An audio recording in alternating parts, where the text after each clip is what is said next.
Chapter 1094. Dad, what's going on outside? Li Duan, who was practicing martial arts, ran over and asked Li Yi when he heard the deafening noise outside. Li Yi picked him up and put him on his lap. Outside, firecrackers are being set off outside, firecrackers. Li Duan's eyes lit up. Dad, I want to see firecrackers too. Li Yi did not mind taking his child around when he was still young to see the world, but the bloody and cruel scene outside Changzhou City would leave a lingering shadow in his heart, not to mention Li Duan. He touched Li Duan's head and smiled. Go if you want to see it. Let Grandpa Su take you there. Remember to come back early. Your aunt will be back in a few days. She has been away for so long, Dwainer must miss her, right? Li Duan jumped down from his lap and said seriously, Dad, I don't want to see firecrackers anymore. Dwainer is a man, and a man must practice martial arts well. When Xiaomu grows up, I can protect her and not let her be bullied. I still have to protect Xiaorui, Xiaonyang, and many, many people. I can't relax. Dad, I'm going to practice. Li Yi watched him walk back to the yard and set up a fighting stance. His punches and kicks already had a little bit of momentum. Although he was everyone's baby since he was young, no one, including Rui, spoiled him. The 3-year-old Li Duan was more obedient and sensible than the 13-year-old Yang Fu. Li Yi was deeply gratified. He turned his head and looked outside. The sounds of explosions were still rising and falling. As long as the weather allowed, this thing was an unparalleled weapon, whether it was used to attack or defend a city. Unless there was a huge disparity in the number of people, they would have to sacrifice their lives. 20,000 against 10,000, if they didn't meet a godlike commander, there was almost no chance of victory. Obviously, the enemy's commander was not so smart to choose to use half a day to catch up and immediately attack the city without provisions. On the city wall, General Fan rubbed his hands and said, Damn it, I've been fighting wars for 20 years, but I didn't know that wars could be fought like this. As long as I stand on the city wall and throw stones, the enemies will come wave after wave to die. Isn't this like harvesting chives? Wei Liang looked down and saw that the enemy had already retreated. He ordered his men, check the casualties and take a break.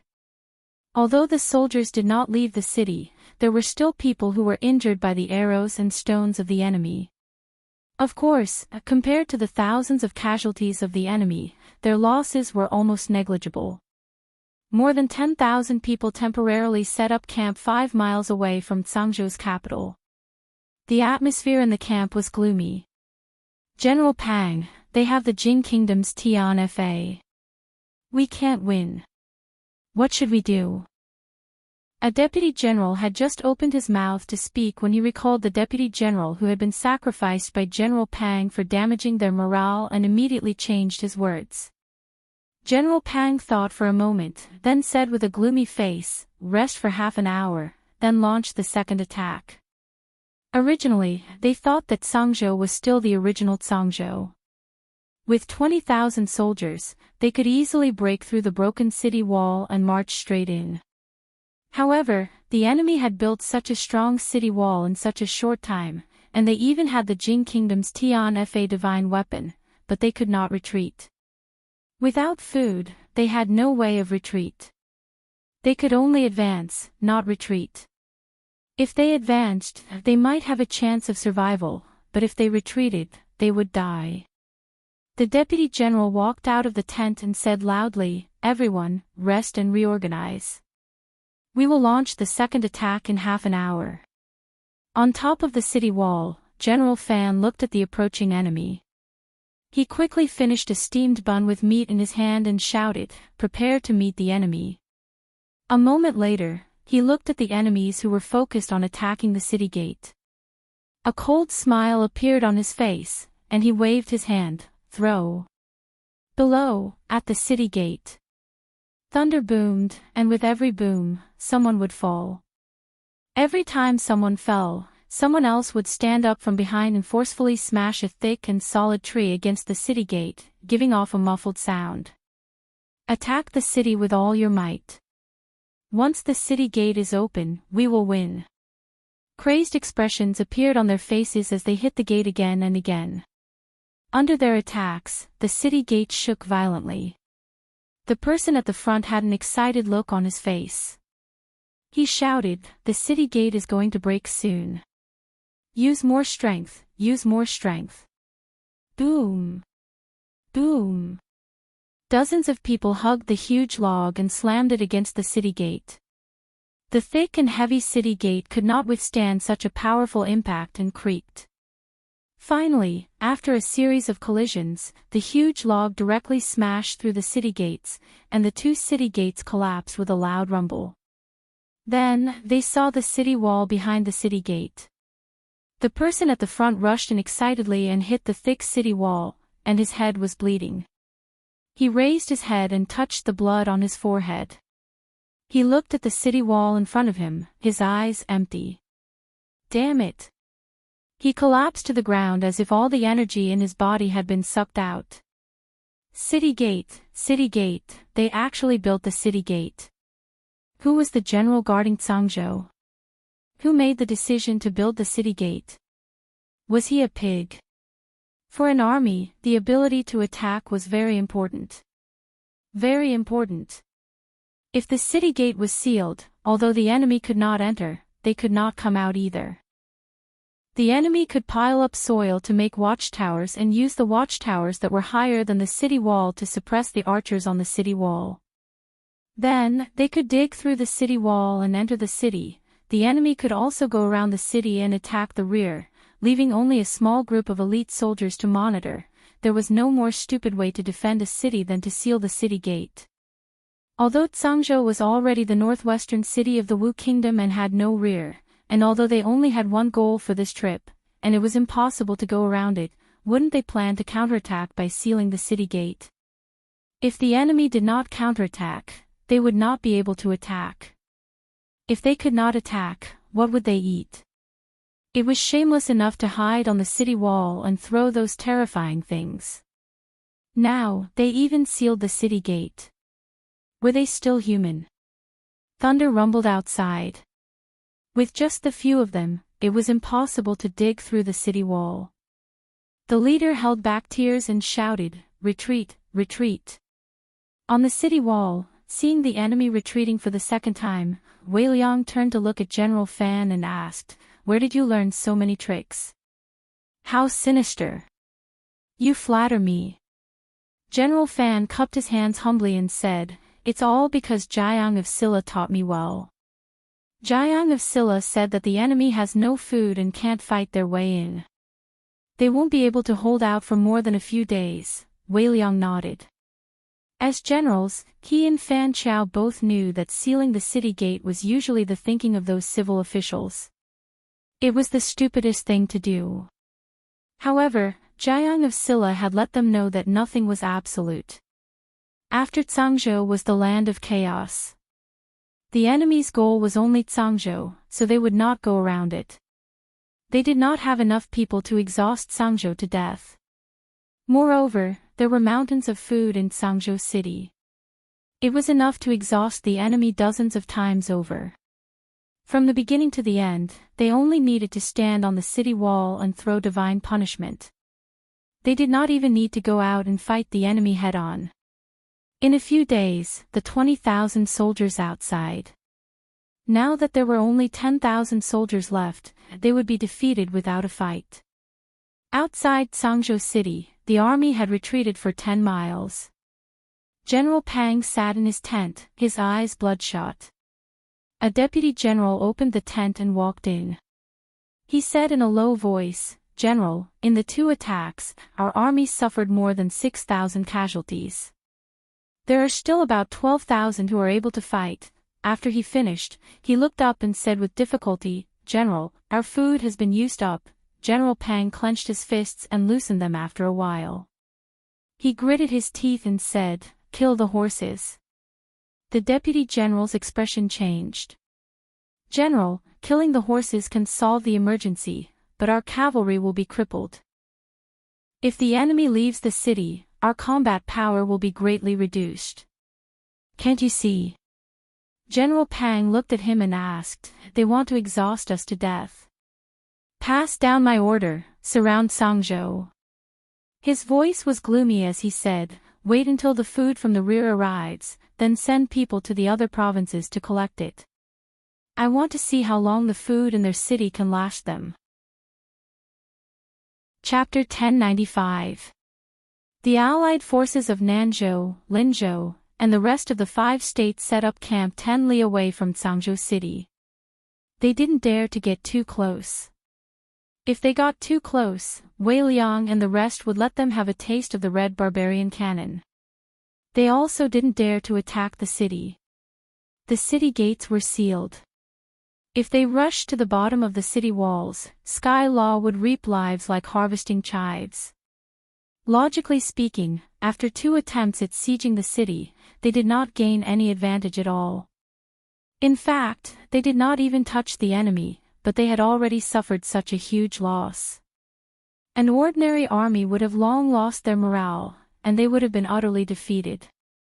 Yet, the other party was still able to maintain their composure. Either the other party's morale was high, or the other party's commander was a little girl. Chen Qing saw their actions clearly with the high-powered binoculars on the city walls. Without food, the enemy's general was decisive. They killed the horses to eat. Although this action could temporarily solve the problem of hunger, it was equivalent to completely giving up on the cavalry. It seemed like they wanted to hold on until the reinforcements arrived. He really didn't have the heart to tell them that their reinforcements wouldn't be coming back. When they finished eating the horse meat and were dizzy from hunger and exhausted, General Wei would order the city gates to be opened. He would lead a new army that was full of energy and equipment to bombard them with Tian Fa and the red barbarian cannons to give them the final blow. The citizens of Zhangzhou city could finally relax. Although when the enemy attacked the city, the rumbling outside made people panic, and the city was in chaos, but His Highness had won, and won so easily.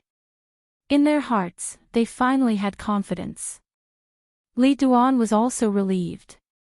He had learned all the martial arts that little aunt taught him before she left. He wouldn't be spanked because he couldn't report back. At this time, it was already the 3rd day of the Allied forces attacking the city. On top of the city wall, Wei Liang put away the binoculars and said, "They have eaten all their horses. This morning, they started digging wild vegetables to fill their stomachs. Let's starve them for another 3 days. 3 days later, we will go out of the city to meet the enemy." General Fan curled his lips. "Meet my ass. If they still have the strength to hold weapons after 3 days, I will be convinced." He walked to the edge of the city wall and said, "It's about time. Release it." "Yes." A few guards responded and lowered a huge curtain made of cloth from the city wall. Not long after, a horse galloped into the barracks outside the city. A moment later, a deputy general walked into the main tent and said in a deep voice, "General Pang, a scout just came back and said that they rode on the city wall." The middle-aged man frowned. "What word?" The deputy general opened his mouth and said with difficulty, "Those who surrender will not be killed." General Pang slammed the table and roared, "Bastard! General, we've run out of rations. The soldiers haven't eaten well these past few days. Many of them are vomiting and having diarrhea. Why haven't the people who went to transport the rations returned?" A gloomy expression appeared on General Pang's face as he said, "I've already sent people to investigate. There will be news in at most 2 days, but the soldiers can't wait another 2 days. Since yesterday, hundreds of deserters have appeared." The deputy general looked at him and murmured, "General, let's retreat. Zhangzhou is no longer the Zhangzhou of the past. We can't take it." Clang. General Pang pulled out a long saber hanging at the side and placed it on the deputy general's neck. He glared at him and said angrily, "Say that again, and I will behead you for disturbing the morale of the army." The deputy general's face turned pale and immediately said, "Please forgive me, General." General Pang removed the long saber from the deputy general's neck and said, "Pass down the order. Tonight at midnight, we will launch a surprise attack on Sangzhou." "Yes." The deputy general walked out of the tent and wiped the trace of blood on his neck. His face was slightly gloomy. Outside the tent, the patrolling soldiers were pale and moved slowly. As they patrolled, the weapons in their hands fell to the ground and they bent down to pick them up with great effort. They looked weak and lifeless, like zombies. Cries of anguish could be heard from the various tents. These days, it had been non-stop. In a certain tent, dozens of people were gathered together. Their faces were sallow and emaciated. One of them gulped and said weakly, "What is the general thinking? There's clearly no more rations.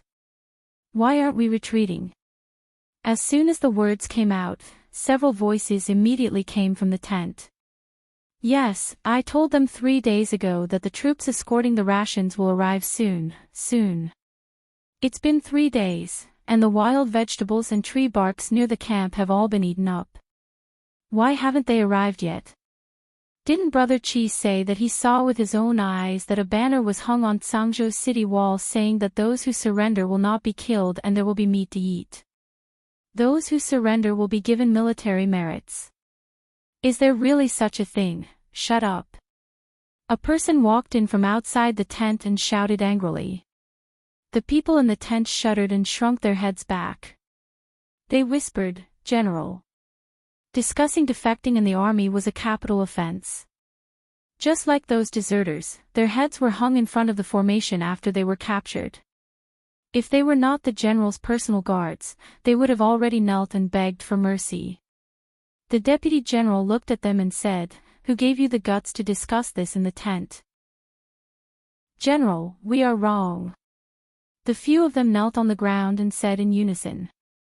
The deputy general stood where he was and looked at them. After a while, he said, "Chi-san, come with me."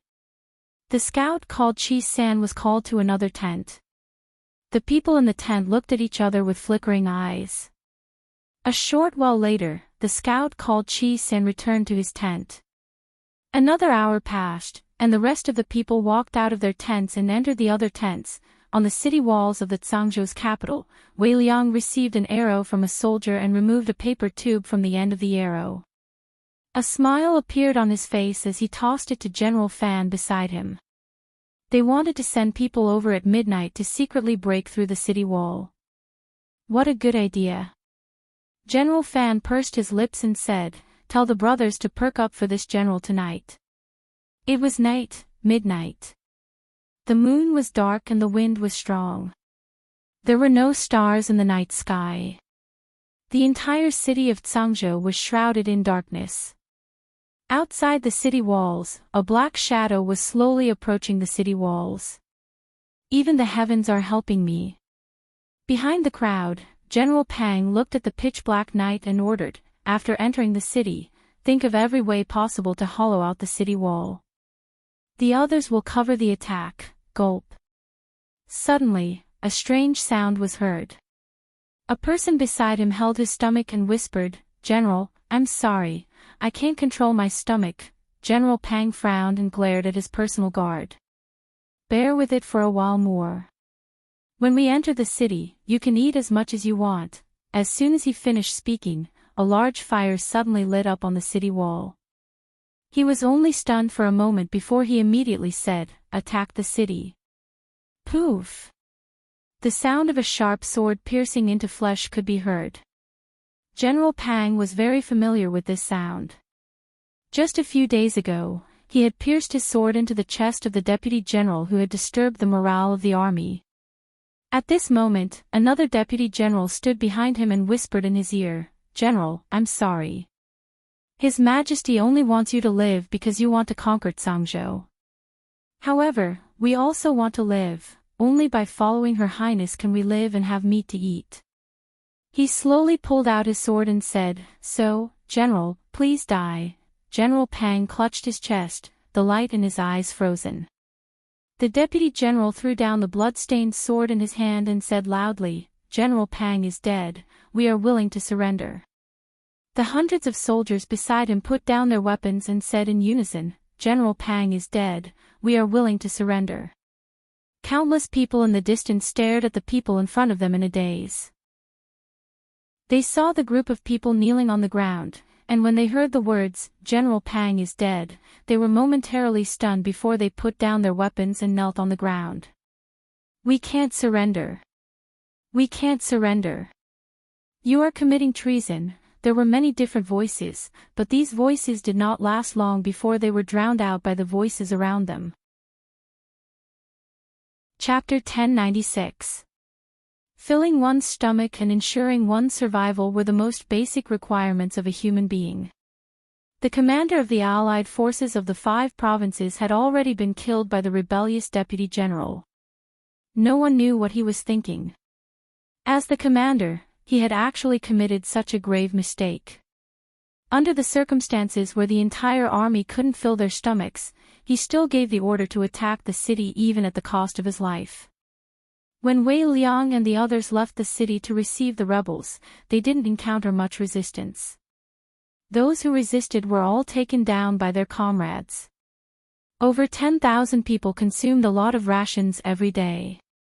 However, Yang Liuqing couldn't bring herself to abuse captives. Fortunately, Zhangzhou wasn't what it used to be. What they lacked the least was rations. For the time being, there wouldn't be a food crisis. Wei Liang and the others reorganized the surrendered soldiers in the shortest time possible and brought them out of Zhangzhou. Nanzhou, Linzhou, and the other places were now in their hands. They had to bring these people back to defend as soon as possible to prevent any new changes. Up until now, Yang Liuqing and the others had already taken control of 6 provinces. The troops under their control had also reached more than 20,000. Zhangzhou had already become the rear. Some people were left in Zhangzhou, while the others had to head to Nanzhou and the other places that had already become the front lines. 20,000 troops wasn't a lot. The next step was to further expand the troops. They were already familiar with this.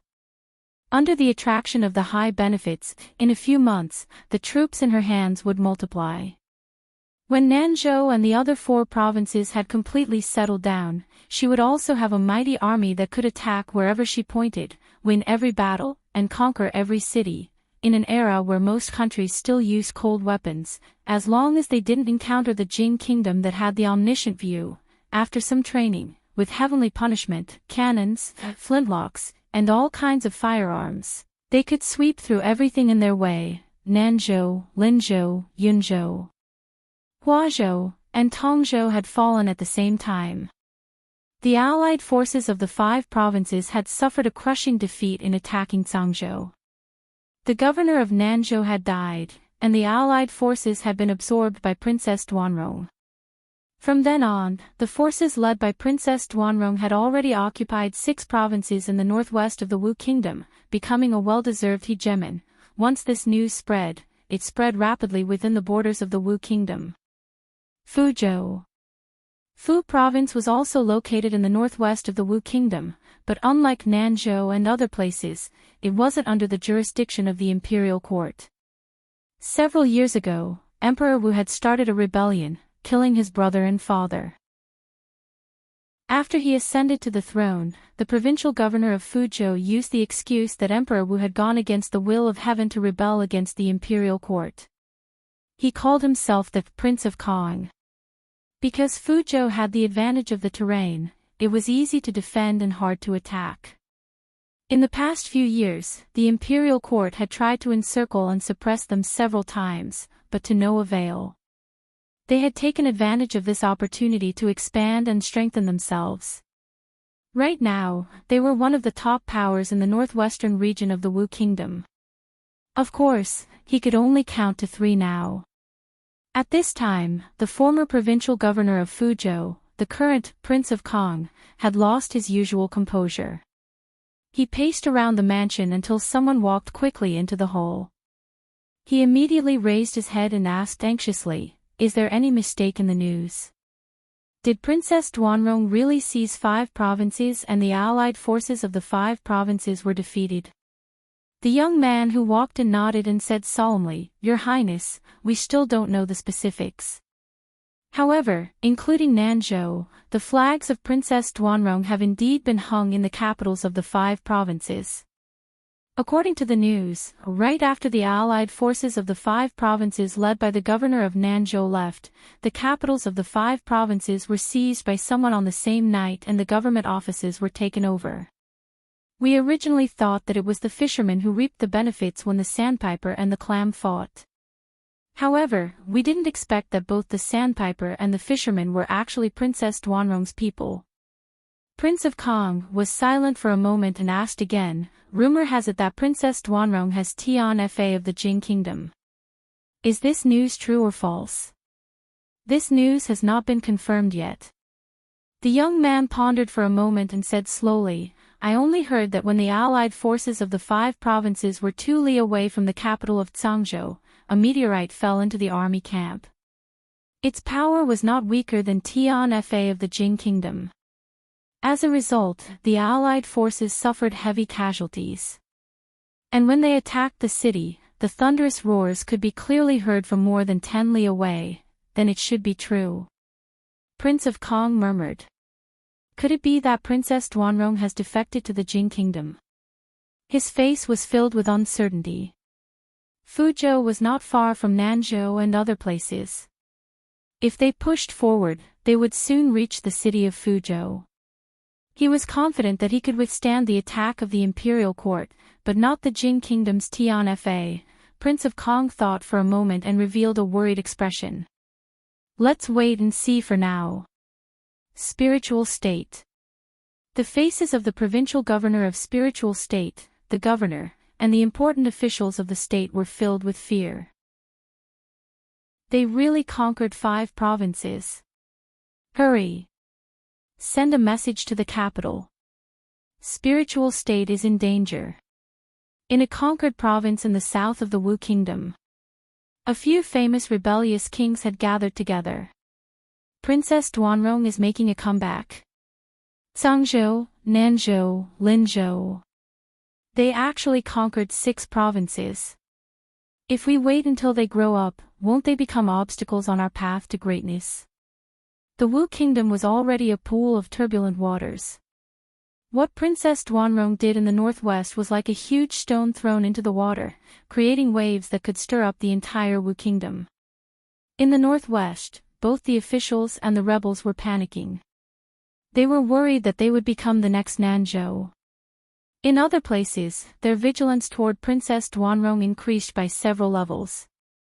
In the imperial study deep in the palace of the capital, several eunuchs and palace maids knelt on the ground with their heads lowered, shivering. The Force Emperor had smashed the imperial study into a mess. He had pushed down the bookshelves and overturned the tables and chairs, but he was still angry. After kicking over several eunuchs and palace maids, he roared hoarsely with blood-red eyes, "Useless. All of you are useless. 5 provinces can't conquer 1 Zhangzhou. What's the use of raising these useless people?" His face was full of anger, but few people could see a trace of deep fear hidden behind the anger. He picked up the overturned chair and sat on it, panting heavily. "Come, Your Majesty." A eunuch walked in from outside the palace and bowed slightly to the Force Emperor. "Send an urgent message from 800 miles away. Inform all the relay stations that if they meet that female senior." He let out a sigh and said, "Tell her that I already have news of that Su Tian. As long as she helps me kill Princess Duanrong, I will tell her where Su Tian is." The eunuch looked up at the Force Emperor and said in a low voice, "But Your Majesty, we don't know where the person she's looking for is. I'm the Emperor, the ruler of a country. She's also a citizen of the Wu Kingdom. What's wrong with me telling her to kill someone? Does she have the right to bargain with me?" Looking at the Force Emperor who had suddenly become furious, the eunuch lowered his head and said in a low voice, "As you command." After Yang Liuqing and the others seized these provinces, the officials of the Wu Kingdom near Nanzhou didn't make any moves. However, the major rebel forces in the area all sent people over to express their goodwill. They were afraid that Yangliuking's next move would be to point their cannons at them. In fact, this was completely unnecessary. They had just taken over such a large area and didn't even have enough time to govern and expand their organization. They didn't have the time to pay attention to them, and they didn't need to express their goodwill. When the matter here was over and the 6 provinces, including Zhangzhou, Nanzhou, were united, they didn't need to express their goodwill. Sooner or later, they would use cannons to blast open their city gates. Of course, one wouldn't slap a smiling person. Even if they were enemies, they couldn't turn hostile at this time. Wei Liang and the others even brought the envoys sent by the various forces to watch a military exercise. Tian-Fa cannons were fired. It was said that when they saw the red barbarian cannon blast two li away and raze a house to the ground, some people couldn't even stand properly on the spot. If they didn't need to use force or cannon to blast open their city gates, it would naturally be best if they could take the initiative to surrender. Rui had returned 2 days ago. They used the same method they used on the bandits in the Bedlam lands to purge all the bandits in the 5 provinces. They didn't have to worry about the security of the 5 provinces in the future. But after they left, they had to pay extra attention to the safety of Yangliuking. If something happened to her, then everything they had done before would be meaningless. After a period of time, Rui would leave with him. Su definitely wouldn't be willing to stay. She still had the experts from the Lu League by her side, and her own strength wasn't weak either. As long as the other party wasn't a grandmaster, there wouldn't be too much of a problem. Although the possibility of meeting a grandmaster was too small, it was better to be safe than sorry. Li Yi walked out of the courtyard and looked up at the sky. How good would it be if a grandmaster could fall from the sky and stay by her side to protect her? In a certain province of the Wu Kingdom, an old man with white hair and beard was riding on a horse. There was a faint trace of worry on his face. He clamped the horse's belly tightly and shook the reins. There was only a trail of smoke left on the official road. The smoke was pointing in the direction of Zhangzhou. Chapter 1097. According to Li Yi's plan to nurture an empress, after they took over the 5 prefectures, they shouldn't be in a hurry to expand. Instead, they should focus on construction first and forge the 6 prefectures in the northwest into an impregnable fortress. Then, even if they were to go against the imperial court's army, they would have the confidence to contend against them. Unfortunately, things didn't go as planned. Chen Qing and Fan Qiao had led their troops to take over their new territory early in the morning. A few days ago, some of the major forces in the surrounding areas had sent people over. Wei Liang had kindly brought them to watch a military exercise to broaden their horizons. Who would have expected that the next day, the overlords of 3 prefectures would come to surrender and express their willingness to follow the princess to conquer the world? They had been lying low for many years and had endured for many years just to wait for such an opportunity. Perhaps they had betrayed the imperial court back then just to wait for such a wise ruler. Or perhaps it was because on the day of the military exercise, Wei Liang and the others weren't stingy at all. Dozens of red barbarian cannons fired at the same time and razed a section of Zhangzhou's old city wall to the ground. Overnight, the forces that they could control in the northwest had increased by 3 more prefectures. In this way, the entire northwest of the Wu Kingdom had almost fallen into their hands. On top of that, all kinds of crushing firearms had already infiltrated the members of the holy religion in the prefectures and prefectures. It was no different from playing a game of landlord. They had already gotten 2 kings and 4 twos. If they lost such a good hand, it would really be God's will. Greetings, Your Highness. Greetings, Your Highness. Yangliuking's popularity in Zhangzhou had reached an unimaginable level. In the entire Zhangzhou, there were many people who had set up longevity tablets for her. Along the way, many commoners who saw her directly knelt on the ground and kowtowed non-stop. Those who won the hearts of the people would win the world. If she wanted to be the empress, the commoners of Zhangzhou would definitely not have any objections. Even now, there were still many commoners who came to the princess's residence to deliver things every day. Sometimes it was a handful of vegetables, and sometimes it was a few eggs. When they walked back, there were still a few people in front of the princess's mansion. They looked into the mansion, only wanting to see Her Highness's heavenly face. Seeing this, Li Yi was relieved. Lu Meng would continue to expand in the Wu Kingdom and temporarily move their headquarters to the Wu Kingdom. In the places they recovered, the brothels would also be gradually built to cooperate with her to unify the minds of the people. In terms of business, there would also be people in charge to drive the development of these areas. Only when the people had a rich life would they remember her kindness more and more. Now that she had gained a firm foothold here, it was time for Li Yi and Rui to leave. In front of the princess mansion, a guard looked at the woman in front of him who was carrying a child and said, "Sister-in-law, it's not that we don't want to accept it, but we have rules. We don't take a needle or thread from the commoners, not even an egg. If it weren't for you, the two of us would have long since died in the chaos. I don't have anything to repay you with, princess. I'll leave this basket of eggs for you to feel at ease." With that, the woman quietly put down the basket, picked up the child, and turned to leave. The two guards sighed. The people of Zhangzhou really liked the princess. They had to experience such things dozens of times a day. Another white-haired old woman walked forward. She didn't have anything in her hand. She was probably here to try her luck and see the princess. A guard walked over and said, "Old lady, you should go back. Her Highness has just returned to the mansion.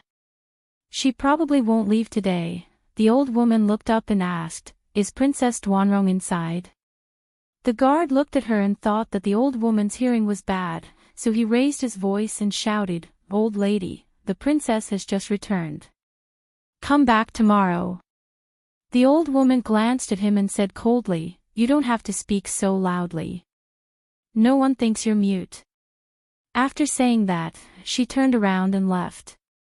The guard looked at her and felt that this old woman was different from other old women.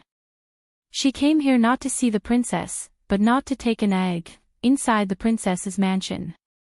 Although she was leaving with Rui and the others, there were some important things she had to tell Yang Liuqing before she left. This was a small independent courtyard. Li Yi sat with her at the stone table in the courtyard. He picked up a teacup and moistened his lips. He said, "Being supported by the people at the bottom is your advantage. However, it's far from enough. They can help you sit in that position, but they can't help you govern the country. In addition, you have to win the support of the scholars."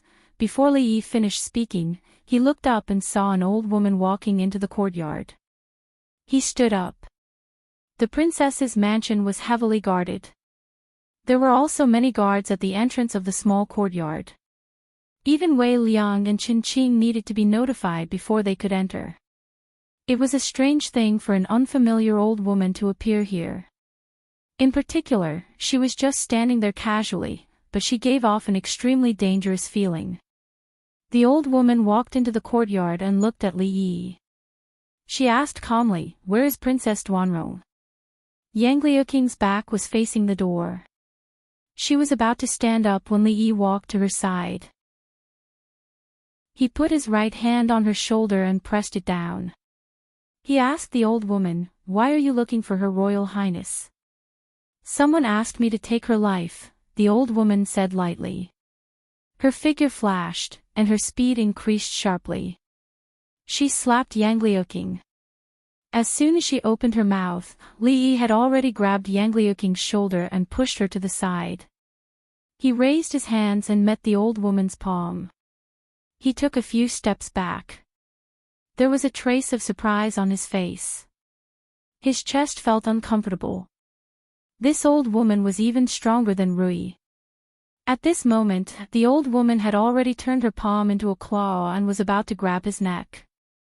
2 years ago, Li Yi was already able to enter the top 20 of the heaven list. In these 2 years, because of the tortoise breathing skill, his strength increased every day. Every time he fought with Baisu, who was already in the top 5 of the heaven list, he had a 50-50 chance of winning. But he still could not withstand a single move from this old woman.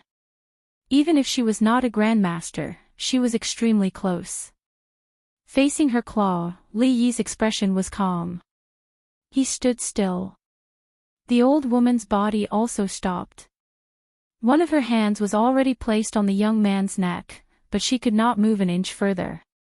She could not use any strength, and it was extremely difficult to use her inner force. Beside her, the young woman's slender white hand was placed on the old woman's neck. She looked at her calmly and gently said 2 words. "Let go." The old woman released her hand from the young man's neck. The young woman also let go of her neck. 2 of her major acupoints had been sealed just now. At this moment, she could only use less than 10% of her peak kung fu. This 10% of her strength could not even compare to the young man in front of her, let alone the young grandmaster who had sealed her acupoints. The old woman was tied up by Baisu, who had rushed over. Li Yi looked at Rui with a puzzled expression. "Grandmaster."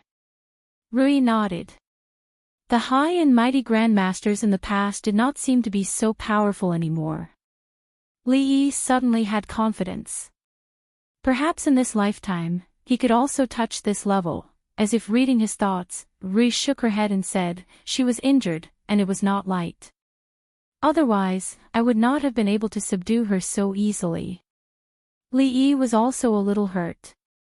He looked at the old woman and thought to himself that Su's words really could not be trusted. There were no other grandmasters in the Wu Kingdom, but this old woman was one. If it were not for Rui today, he and the future empress would have been in danger. Speaking of Su arrived.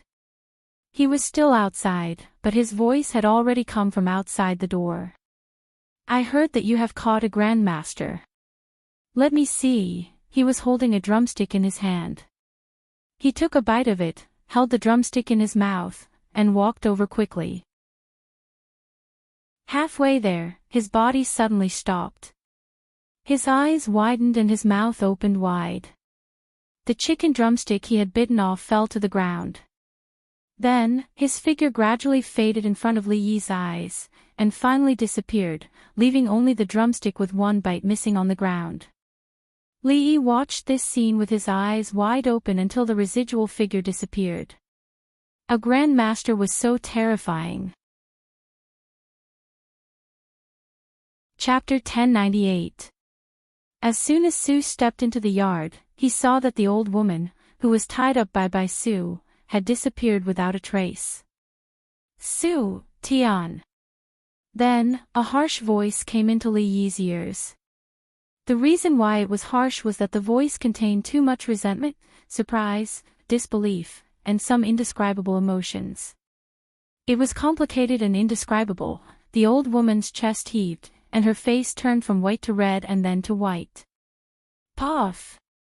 She suddenly spat out a mouthful of blood, and her face became paler. The rope tied around her was broken by her. As soon as Li Yi became vigilant, her body turned into a shadow and disappeared from his sight. Li Yi stared in the direction of the gate of the yard, and then looked at Rui. Rui shook her head and said, "She broke through her acupoints on her own, which greatly damaged her power and made her injury more serious. If she doesn't take good care of herself, she will never be able to return to the Supreme Power Realm." Li Yi knew what would happen if someone broke through their acupoints by force. When they were in Shuzhou, Rui also broke through her acupoints by force to save him. The result was that the heroine Mississippi Lu became even worse than an ordinary woman. She needed to be fed, carried to bed, and dressed. He took care of her meticulously for several months before she got better. The heart-wrenching Su Tian just now was still echoing in his ears. Just thinking about it made his hair stand on end and he shuddered. With such heavy resentment, Su must have an irreconcilable feud with her. She didn't hesitate to break through her acupoints and destroy her own foundation to chase after him for revenge. Unfortunately, even if she was at her peak, she might not be a match for Sue. Now that she was seriously injured, it was even more impossible. Lee held Rui's hand and walked out of the door. If they were too slow, they might miss an annual drama. It was very likely to be a drama with many twists and turns. Bai Su and Yang Liuqing looked at each other and quickly followed. Outside the princess palace, the old woman stood on the street and looked around. That person's figure was already gone. She seemed to be in a daze as she screamed. Su Tian! Su Tian, come out! You had the ability to do such a thing in the past. Why don't you have the ability to come out now? Come out! Outside of the princess's mansion, there were already many commoners gathered. At this moment, they were looking at the old woman in the middle of the road with astonishment and confusion. Li Yi held Rui's hand and stepped out of the princess mansion. The door of the princess residence was broken, and no one knew who did it. What did he do? Li Yi looked at the old woman who was on the verge of going crazy. Could it be that when Sue was young, he also had a romantic debt? How could someone fall for someone like him? This old lady didn't seem to be blind. Xiao. A figure dashed over from afar and stopped 30 feet away from the old woman. It was a white-haired old man. His hair was messy and he looked travel-worn. He looked a little flustered. He looked around and saw the broken door of the princess residence. Then, he looked at the old woman and said hoarsely, "You've already done it." The old woman didn't seem to see him. Her eyes were unfocused as she said hoarsely, "Su Tian, come out, come out. Crazy woman, what did you do to Qing, In a rage, the white-haired old man's body swayed and appeared in front of the old woman. He pressed his palm on her shoulder. The old woman took a few steps back and spat out blood again. However, she didn't fight back. She just stood there and stared blankly in front of her. Li Yi looked at Rui. Before he could say anything, Rui nodded slightly and said, "Grandmaster." Su had once said that it was impossible to see a grandmaster here. In just a quarter of an hour, he had seen two. Strange Su was indeed Strange Su. His words couldn't be trusted easily. "Crazy woman, I won't argue with you for chasing me all the way here. But you harmed Qing, so I'll make you pay with your blood." On the long street, the old man looked at the old woman. His face was full of anger. He said in a stern voice and slapped the old woman's chest. Bang! This was not the sound of his angry slap landing on the old woman's body. Out of nowhere, a foot stretched out and kicked him in the chest. He flew backward and fell to the ground in a sorry state. He took a few steps back and patted his chest. When he looked up, he was suddenly stunned and said in shock, "Strange Su, why is it you?" Then, he pointed at the old woman and said, "Quick, help me catch her. I have an irreconcilable hatred with this crazy woman. Don't let her escape." Su looked at him expressionlessly and said indifferently, "Get lost." The old man was stunned. Then, his face became extremely ugly and he asked, "Su Tian, what do you mean by this?" Su ignored him and turned around to help the old woman tidy up her clothes. He carefully wiped the blood from the corner of her mouth and sighed. "You might not be able to return to the Grandmaster realm for the rest of your life if you force your way through. Why bother?" The old woman looked at him and said with a smile, "I became a Grandmaster so that I can catch up to you one day. When I catch up to you, being a Grandmaster means nothing to me." Li Yi didn't expect that one day, he would eat Su's dog food. Indeed, one couldn't judge a book by its cover. Even the sloppiest person could show off dog food. The white-haired old man looked at the opposite side and said again, "Su, shut up." Li Yi glared at him. "Su, what Su? Don't you know how to read the situation?" The old man patted the footprint on his chest and his breathing became heavier. It had been a long time since someone had talked to him like this. If it weren't for the fact that he was still seriously injured, if it weren't for the young woman standing next to this kid giving him an extremely dangerous feeling, if it weren't for the fact that he had not figured out the situation over there, he would definitely make this kid suffer. Right now. Imperial Uncle, a voice came from the front. When the old man looked up, he was startled and blurted out, Yang Liuqing walked out of the princess residence and saw the white-haired old man.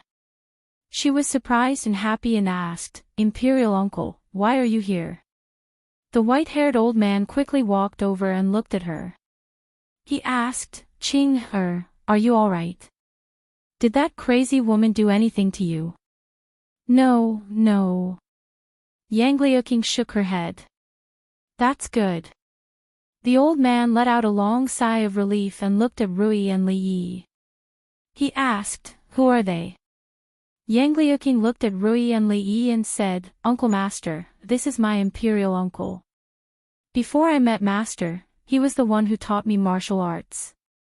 Then, she looked at the old man and introduced, Imperial Uncle, these are my uncle masters. You have a master. The old man frowned and looked at her. He asked, what about your other master? Is he also a grandmaster? Yang Liuqing looked at Rui who had just walked out of the residence and introduced, Imperial Uncle, this is my master. With the old man's eyesight, he could naturally see that although the young woman in front of him had extraordinary strength, she had not reached the grandmaster realm. Not a grandmaster. The old man's frown deepened. If he's not a grandmaster, what makes him qualified to be your master? When Li Yi saw that Mississippi Lu had changed from hugging the sword to holding it, he knew that she was starting to get angry. Rui. Rui suddenly turned around and looked at Mississippi Lu. She said, this old man is seriously injured. Don't argue with him. Based on Li Yi's understanding of Rui, who had shared a bed with Mississippi Lu for many years, she did not want Mississippi Lu to suffer any grievances. Therefore, the meaning of her words could be put in another way. Rui, this old man is seriously injured. He's no match for you now. You can beat him up if you want. Based on his understanding of Mississippi Lu after sharing a bed with Mississippi Lu for one night, Mississippi Lu must have understood the deeper meaning behind Rui's words. Li Yi had a tacit understanding with the two sisters. He caught the scabbard that Mississippi Lu threw at him like a lackey. However, a cold light suddenly appeared in the eyes of the white-haired old man. He was shocked and quickly retreated. He shouted angrily, what are you doing? Yang Liuqing's master. Mississippi Lu looked at him and hugged the sword.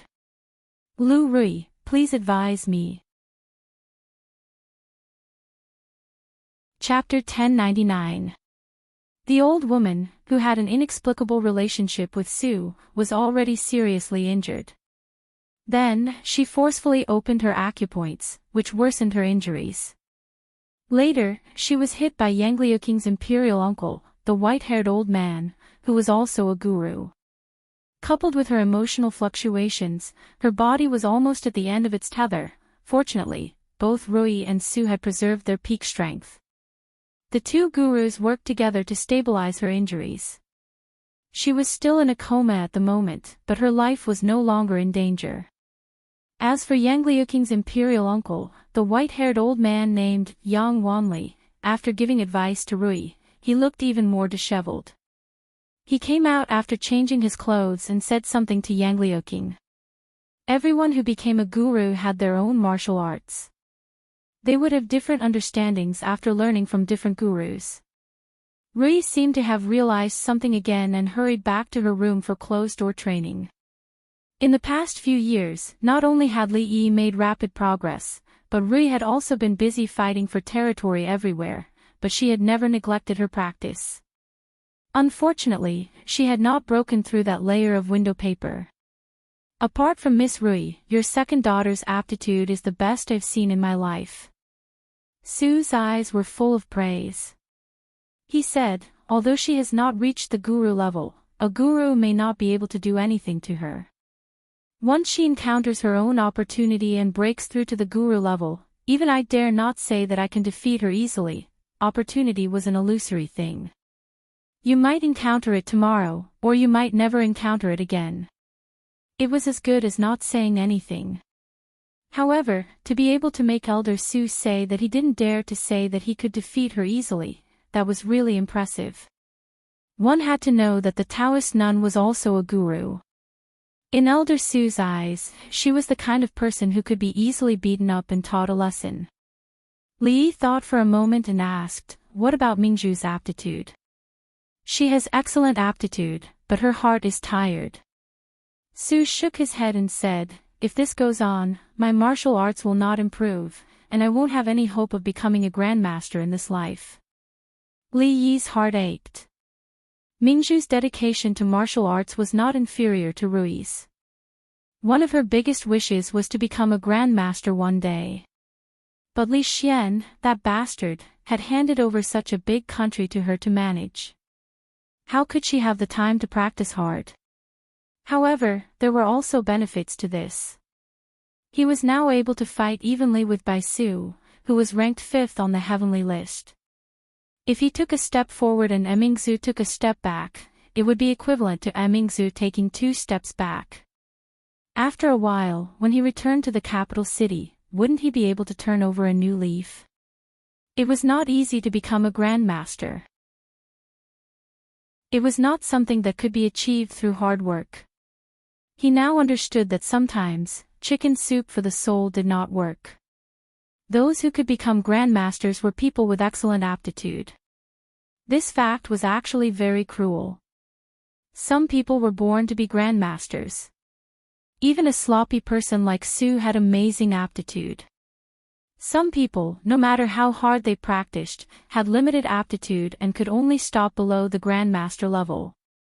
Li Yi looked at Su with some expectation and asked, "What about my aptitude?" "You?" Su looked at him and twitched the corner of his mouth. Hee hee. It was used to express mockery, disdain, perfunctory, end of chat, and awkward silence. Li Yi knew that compared to Emingzu, Rui, and Rui, he was indeed not a person with amazing aptitude. But he did not have to make this expression of a toad wanting to eat swan meat. Li Yi was silent for a moment, then suddenly looked up at him and asked, "Su and Senior Tian, what on earth is going on? Who wouldn't hurt each other? You stab me, I stab you, back and forth, fair and just." Senior Tian was that old woman who was a grandmaster. This time it was Su's turn to be silent. He was silent for a moment and was about to speak when Li Yi reached out his hand and said, "Don't say it first. Let me guess." The story of the two of them was actually not difficult to guess. Based on old Su's obsession with martial arts, the words that the old woman shouted on the street, and his expression of love, hate, resentment, and joy when he looked at old Su, if he was so stupid that he couldn't even guess this story, how did he get Rui, Zomo, and Ruoqing? "Why don't I tell you a story first?" Li Yi thought for a moment and said, "Once upon a time, there was a woman in Jianghu who vowed to become a grandmaster. When she carried a sword and rode a horse, she decided to march on the road of a grandmaster without stopping. Suddenly, a man appeared and hugged her tightly, telling her that he wanted to spend the rest of his life with her, see all the romance in the world, and taste all the warmth and coldness of the human world." Old Su buried his head even deeper, letting Li Yi know that his train of thought was correct. The woman was very happy when she heard these words.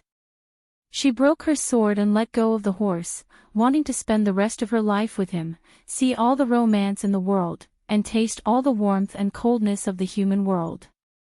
But when she looked back, he was gone. Li Yi looked at him and said, "This is the story of a heartless man abandoning an infatuated woman. Are you that heartless man? I let her down." Elder Su sighed, then shook his head and said, "But there's one thing you're wrong about." "What is it?" "She is not a woman in Jianghu." When he said this, there was a rare gentle smile on his face, and he murmured, "She is a young lady from a rich family. She doesn't know martial arts, but she is well read, good at singing and dancing, and good at playing the zither." At that time, when I was practicing, she would always play the zither for me. Wait. Now was not the time to eat dog food. Li Yi couldn't help but interrupt him and asked, "You said she doesn't know martial arts." If he wanted to refute him, there was no need to find such a flawed excuse. If a grandmaster didn't know martial arts, then what were they? Su shook his head and said, "At that time, she really didn't know martial arts. Logically speaking, when she was a teenager, she didn't learn martial arts. If she didn't know a cheating martial art like the turtle breathing skill, there was not much hope for her to become a grandmaster in this life, but that old woman should have been a grandmaster for a long time. In such a short period of time, she turned something rotten into something magical." Li Yi felt that he might have found a shortcut to becoming a grandmaster. With a face full of expectation, he asked, "Then how did she become a grandmaster?" "Because she has a good aptitude." Su looked at him and said with a face full of disdain, "Her aptitude is far better than mine, thousands of times better than yours." Li Yi felt like he had been hit by another arrow in his chest. The older the ginger, the wiser the fox. After going around in circles, he was still asking to be humiliated. However, when he looked up, he found that Su's face did not look proud at all. Instead, he looked a little pained. Li Yi sighed and asked, "Do you regret it?" "I don't regret pursuing martial arts. I regret betraying her." Li Yi thought for a moment and asked again, "If you regret it, why don't you go to her? Why did you leave the Wu Kingdom?" "Because she has a good aptitude." A few black lines appeared on Li Yi's forehead. It was enough to hurt his heart once or twice. Was there an end to it? Su looked ahead and said, "Back then, I made a bet with someone. Whoever became a grandmaster first would be the winner. For the sake of my reputation, I left her and cultivated in seclusion." Li Yi still didn't understand and asked, "What does this have to do with you leaving the Wu Kingdom and not going to her?" "As I said, she has a good aptitude." Looking ahead, Su looked a little frustrated and said, "After I left, she began to practice martial arts. Before I broke through to the grandmaster level, she had already broken through." Li Yi was stunned, and then his expression became strange. This might be the saddest story he had heard this year. Su continued. "After she became a grandmaster, she began to hunt me all over the Wu Kingdom. I had no choice but to leave the Wu Kingdom. Later, I didn't dare to go back to the Wu Kingdom even after I became a grandmaster. Before I became a grandmaster, I was no match for her. After I became a grandmaster, I was still no match for her. All these years, I've been desperately practicing martial arts and improving myself, just so that one day, I could come back above board, but I didn't know that after she broke through, she couldn't let go of the knot in her heart. Over the past decades, her martial arts didn't improve, but regressed." Li Yi was right. Su was indeed a man with a story. The story was full of twists and turns, with many twists and turns. It was unexpected but reasonable, and it could be called the first tragic drama of the year. Thinking of the most important thing in this story, Li Yi looked at him and asked, "What about the person who made a bet with you that year? Has he become a grandmaster?" Su looked to the other side, where the white-haired old man was talking to Yang Liuqing. Looking at his white hair, Li Yi then thought of the old man's desperate practice in the past few years. It was not difficult to imagine how much he had suffered in the past decades. Then he thought of the old woman who was still in a coma. What a sin, he sighed, patted Su on the shoulder, pointed to the white-haired old man, and said, "If I were you, I would drag him out and bury him alive." Chapter 1100. Because of a bet, a pair of lovers had been separated, and the two had spent decades in entanglement and pain. Lovers had become enemies. Such people would go to hell if they died. Li Yi couldn't care less about Su's affairs. He still owed a lot of romantic debts, so he was not interested in or qualified to care about other people's affairs. He sighed, stood up, and was ready to go to Rui to see what was going on. Rui couldn't overcome that hurdle. He finally had the hope to catch up with her. Now, even Sue said that although she couldn't beat a guru couldn't do anything to her. His dream of becoming the master was ruthlessly shattered again. Wait a minute. Sue suddenly said. Anything else? Lee looked at him and thought to himself that this guy was really an unromantic guy. His old lover was hurt so badly, but he didn't stay by her side. Instead, he was here chatting with him. Even if he didn't know how to make a woman happy, he should have just asked. Did he have that mouth just to chew on a drumstick? Why didn't he know why he had been single all his life? He should have been more careful. Sue looked up at him and said, although you don't have a good aptitude for martial arts, you know how to make a woman happy. Teach me. Lee shook his head and said, you're wrong. I don't have a good aptitude for martial arts, and I don't know how to make a woman happy. You can ask the one who made the bet with you. Maybe he knows. If he knew, he wouldn't have lived alone for the rest of his life. Sue looked disdainful, then looked at Lee and said, I take back what I said just now. Although your aptitude is mediocre, with the help of magic skills, it's still possible for you to enter that realm in the future if you have the opportunity. Lee felt that his greatest weakness was that he was soft-hearted. Even though he had just been stabbed in the heart, he thought about how Elder Sue had helped them a lot over the past few years. Elder Sue had worked hard and was often abused by second-grade uncle, so he sat down. Considering your situation, I won't teach you the 36 stratagems of picking up girls. You can't be so boring. I'll teach you the 500 lines of love first. Remember it carefully. Sue was actually quite amazing. He didn't need to pick up girls, and the girls would come to him on their own. Their relationship was also vigorous and not conventional at all, being hunted by a grandmaster-level lover all over the world, hiding for decades. How could there be a second romantic love like this in this world? This kind of romance could only be compared to the first day he came here, when Rui snatched him up the mountain and gave him to Rui. After a while, Sue walked out from inside and said, that senior has woken up. Lee looked at Sue and gave him an encouraging look. Sue took a deep breath, stood up, and walked inside. Lee saw Rui and Ruoqing walking over from the side. Rui looked at him and asked, how come I've never heard of hubby's 36 stratagems for picking up girls? I've never heard of 500 lines of love either. Where did hubby use those words of love? Lee was stunned on the spot. Rui looked at Ruoqing and asked, have you heard of it? No. Ruoqing shook her head with a smile. Rui looked at him and asked, did you say all those words of love to Sister Zuemo? Many people had died in Sangzhou. Zuemo felt that Li Mu was still young and not suitable to stay here, so she took her back to Rui City very early. Li couldn't explain himself for a while. In all honesty, he had always treated them with sincerity. He had never used these superficial things without any sincerity. Ahem. What are you talking about? How can I favor one and discriminate against the other? There's no such thing.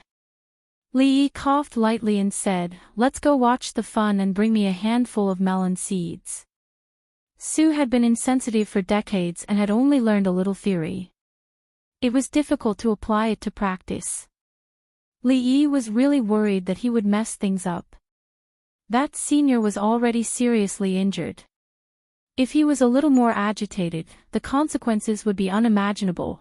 He sat on a stone chair on the other side of the yard. From here, he could see into the room. He ate melon seeds while paying close attention to the situation in the room. In the room, the old woman was lying on the bed with a pale face. Sue walked over, put a quilt behind her, and helped her sit up. Then he sat by the bed. The two of them didn't look at each other and were silent. The frequency at which Li ate melon seeds slowed down. After waiting for a while, he saw Sue take out something from his sleeve and say, do you want some candy? Although they were far away, Li still saw it clearly. It was a piece of white rabbit creamy candy.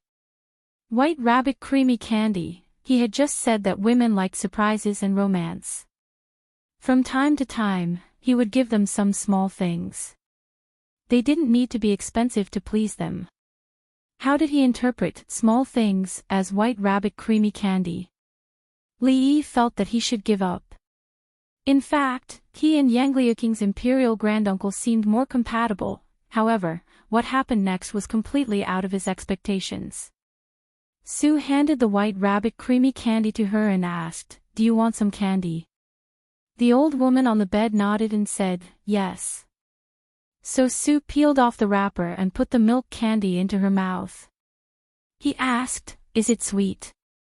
The old woman nodded again. "Sweet.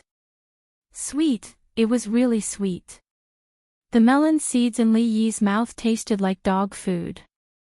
He vaguely understood one thing. Whatever methods of picking up girls, whatever theories, they were all fake. As long as the girl's heart was filled with you, there was no need for any other tricks. Even if you gave her a piece of white rabbit creamy candy, it would still be a trick. He suddenly remembered a sentence. That day, he accidentally saw a book called Mandarin Duck Handkerchief in Mississippi Lou's room. There was a sentence written in it. He forgot the original words, but the general meaning was that if a man really liked a woman, he would love everything about her, even if it was something bad in the eyes of others. On the other hand, when a woman liked a man, it was the same. In this very feudal era, the author of the book was really a god to be able to write such a thought-provoking philosophy. In the room, the old woman looked at Su and asked, "Don't you have anything to say to me?" "Yes."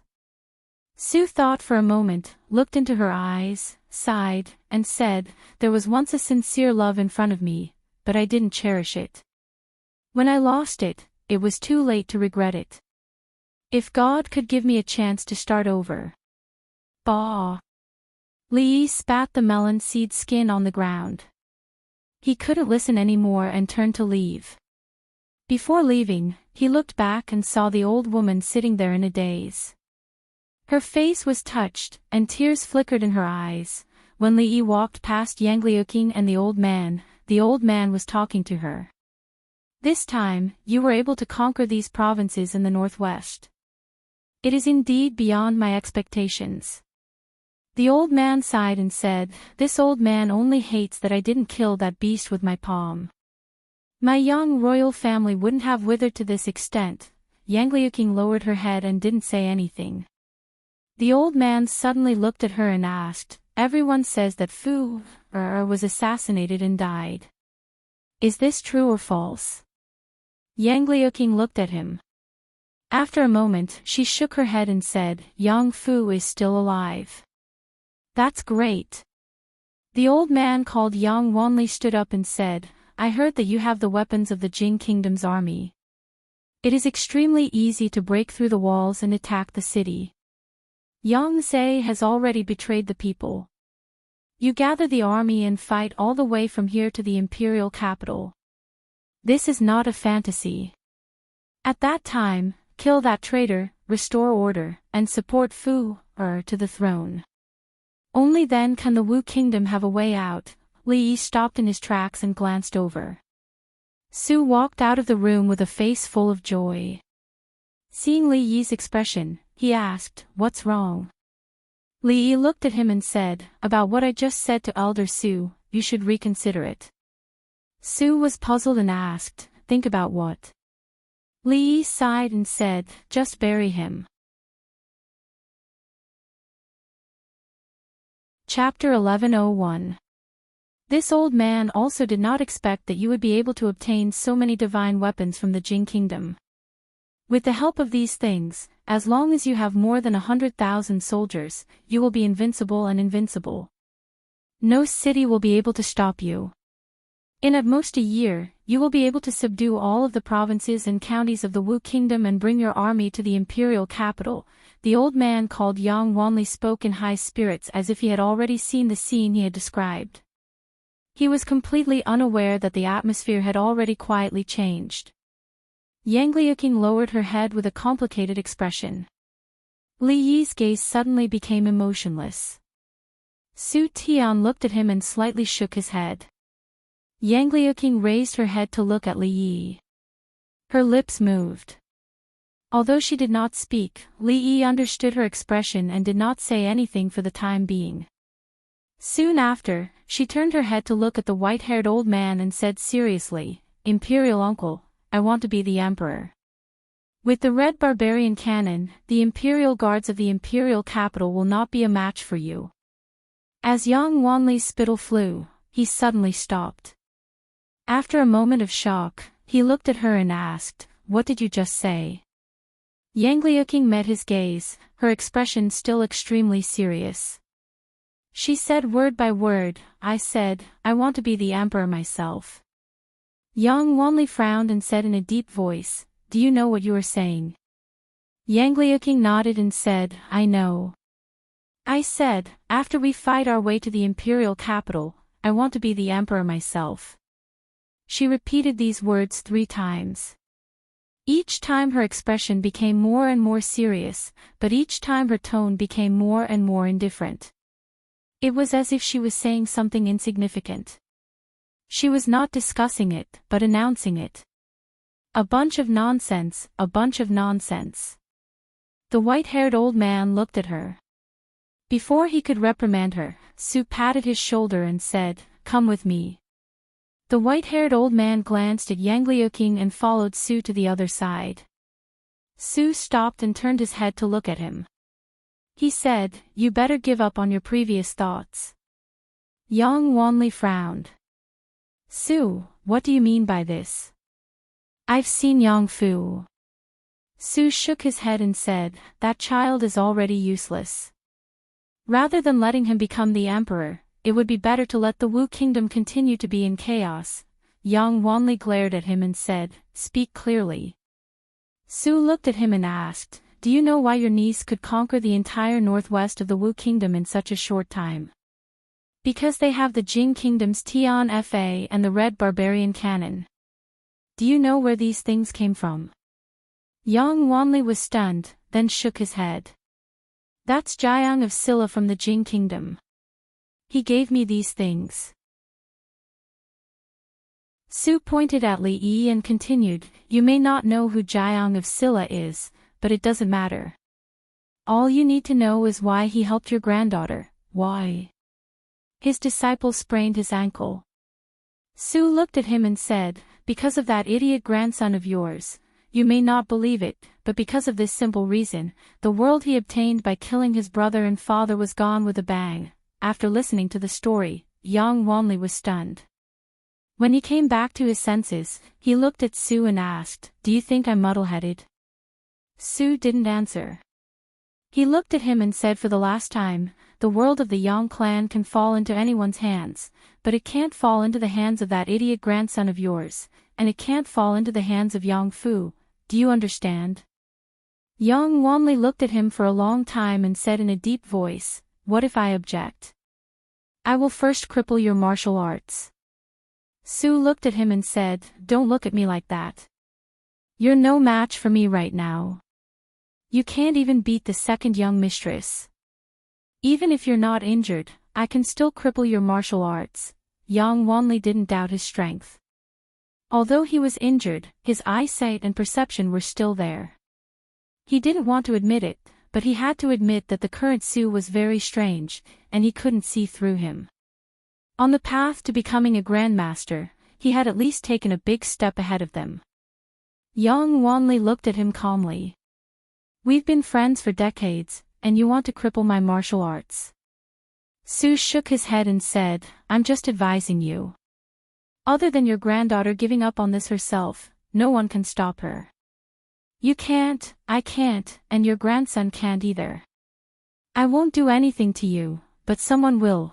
You can't even beat the second young mistress. What else can you do? Your man is here. Go and ask him yourself." Seeing Prime Minister Wang walk in, Su looked at him and said to him, "I'll give you one last piece of advice. Don't mess with Jiang of Silla. After all, you can't even beat the second young mistress." He turned around and left. After taking 2 steps, he turned back and looked at Prime Minister Wang. saying, "Wait a minute." He walked back and kicked Yang Wanli's butt, sending the latter flying. "This kick is for the palm you just hit her with." His figure flashed and he chased after him. Another voice came from outside the door. "This kick is for making her chase you for 2 months. This kick is for losing a bet with me. This kick is for my own will." Seeing Sue walk in, Li Yi asked, "Is it done?" Sue nodded and said, "Don't worry. He's not a stubborn person. Otherwise, he would be the martial emperor now. I'm not asking him." Li Yi shook his head. Did it make any difference whether the old man did it or not? He couldn't even beat Rui. If he didn't listen to him, he could just drag him out and bury him. He looked at Sue and said, "I'm talking about the one in the room." Old Sue blushed, which was rare. This was the first time that Li Yi had seen admiration on his face. Sue nodded and said, "You taught me a good way." Li Yi shook his head. It wasn't that he taught him a good way. It was that the old woman's feelings for him hadn't diminished after decades. Instead, they had become more and more mellow. He didn't believe that he could give a white rabbit creamy candy to a random girl on the street and hold her hand and say sweet words to her. It would be strange if the old hooligan didn't arrest him to take him to the officials. "Uncle." Yang Liuqing walked to his side and said in a low voice, "You are the future empress. You have to show the aura that you used to talk to your uncle just now." Li Yi looked at her and said, "Stick out your chest and raise your head." Bai Su was standing next to Yang Liuqing, shoulder to shoulder. She didn't notice it before, but when she raised her head and raised her chest, the contrast between the two was a little obvious. Bai Su was very sensitive to certain things. She immediately noticed the difference between the two. She glared at Li Yi fiercely and turned away. Li Yi just wanted to cultivate Yang Liuqing's confidence. This time, he really didn't do it on purpose. But then again, Mississippi Lou's apprentice really didn't embarrass her. He didn't want to say that. What he wanted to say was that the current Yang Liuqing had already made him very satisfied. The words she said in front of old man Yang just now were neither servile nor overbearing. She was unquestionable. She already had a little bit of what an empress should have.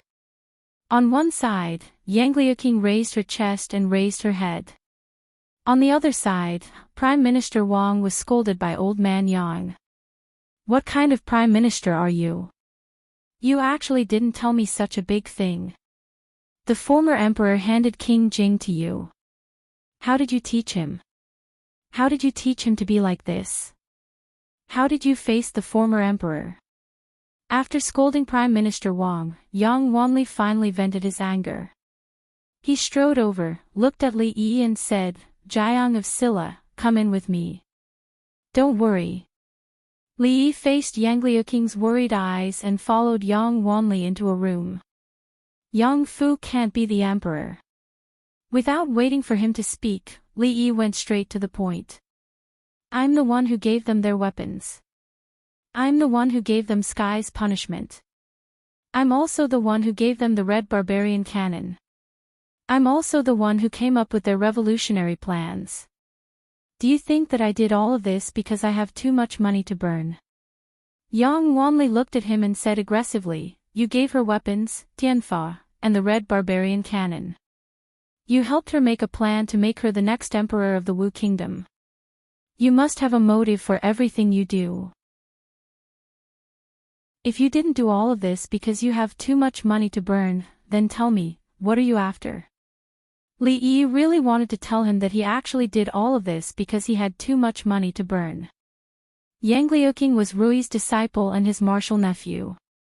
Even if he wanted to burn money, burning it on her was obviously better than burning it on someone else. Moreover, this money was just an investment. There would be generous returns in the future. Most importantly, this money also carried a great dream of his.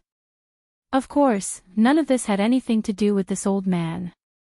He didn't need to explain it to him. Li Yi looked at him and said calmly, "She is my martial nephew.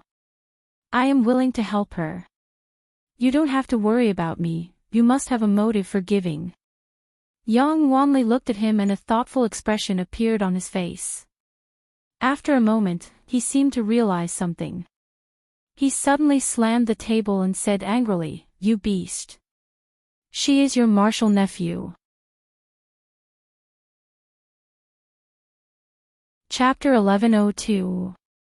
Although Li Yi wasn't familiar with this old man called Yang Wanli and it was their first time meeting, he could almost conclude that he was a very selfish person. What you give, you must want. How selfish must a person be to say something so selfish? His mother had raised him up and sacrificed so much. What was he after? Prime Minister Wang was already so old, yet he gave up the luxurious life in the imperial capital and the high position of Prime Minister, who was below only one person but above tens of thousands of people, and risked his life to follow Yang Luqing around, wholeheartedly assisting her. What was he after? Mississippi Lu, because of the master-disciple relationship, gathered the masters of the Lu Alliance to help her take down 5 cities. What was she after? This old man wasn't only selfish, but also arrogant. He liked to impose his thoughts on others. Yang Liuqing was his martial nephew. He helped his martial nephew take revenge, help his martial nephew fulfill his wish, help his martial nephew plan his life. What was going on? What was going on? Yang Wanli looked at him and said in a low voice, "Since ancient times, there has never been a female emperor, forget it." Li Yi interrupted him with a wave of his hand. "Don't think that you can speak irresponsibly just because you're old. Who says that no woman has ever been an emperor since ancient times? Do you not pay any attention to current affairs other than cultivating? Also, even if there isn't a female emperor, why can't she be the first? You." Yang Wanli was speechless at Li Yi's question. He took a deep breath and said, "What if this old man firmly opposes? Then drag him out and bury him." "You won't do that." "I really won't." Li Yi nodded. No matter what, this old man was one of the few relatives of Yang Liuqing. He couldn't really drag him out and bury him. However, he was quite popular in the Wu Kingdom. If he was determined to go against them, there would be some unnecessary trouble. "I can cripple your martial arts, find a courtyard, and let you live out the rest of your life in peace. What do you think of this suggestion?" Li Yi looked at him and asked, "Can you beat our second miss? What about after she becomes the emperor?" Yang Wanli took a deep breath and thought. He looked at him and asked, "Who will she pass the empire to?" "That's her business. Didn't Prime Minister Wang tell you just now?" Li Yi shook his head and said, "Whether it's passed to her son or daughter, that's your Yang family's business. You can pass it to whoever you want, but it won't be passed to my son. It has nothing to do with me." Li Yi knew what old Yang was worried about. He wasn't worried that Yang Liuqing would become the first emperor in the Wu Kingdom or even the world. He was worried that Yang Liuqing would interfere with the Wu Kingdom's imperial power. He had experienced this kind of thing once in the Jing Kingdom. If it weren't for the fact that his family had no interest in being the emperor of the Wu Kingdom would have been his child instead of Yang Liuqing's. Old Yang would have been planted in the ground instead of standing here and talking to him. He had explained everything clearly. He glanced at Yang Wanli, turned around, and walked out of the room. Compared with wasting time here, he wanted to see what was going on with Rui. He was a little confused. He hoped that Rui could make a breakthrough, but he didn't want Rui to make a breakthrough. He hoped that she could realize her wish, but he didn't want to live under her shadow for the rest of his life. If she didn't make a breakthrough, he would have a chance to turn things around. If she made a breakthrough, he could only be suppressed by her for the rest of his life. After a while, Rui had already walked out of the room. Li Yi walked over and asked nervously, "How was it? Did you make a breakthrough?" Mississippi Lu glanced at him and said, "I just had some enlightenment. It's not so easy to break through to the supreme power realm, Li Yi let out a long sigh of relief. Mississippi Lu looked at him and asked, "You seem to be very happy." Li Yi was startled and said, "I'm happy for you that you have a new understanding. But it's fine if you didn't break through. Elder Su said that you broke through by chance.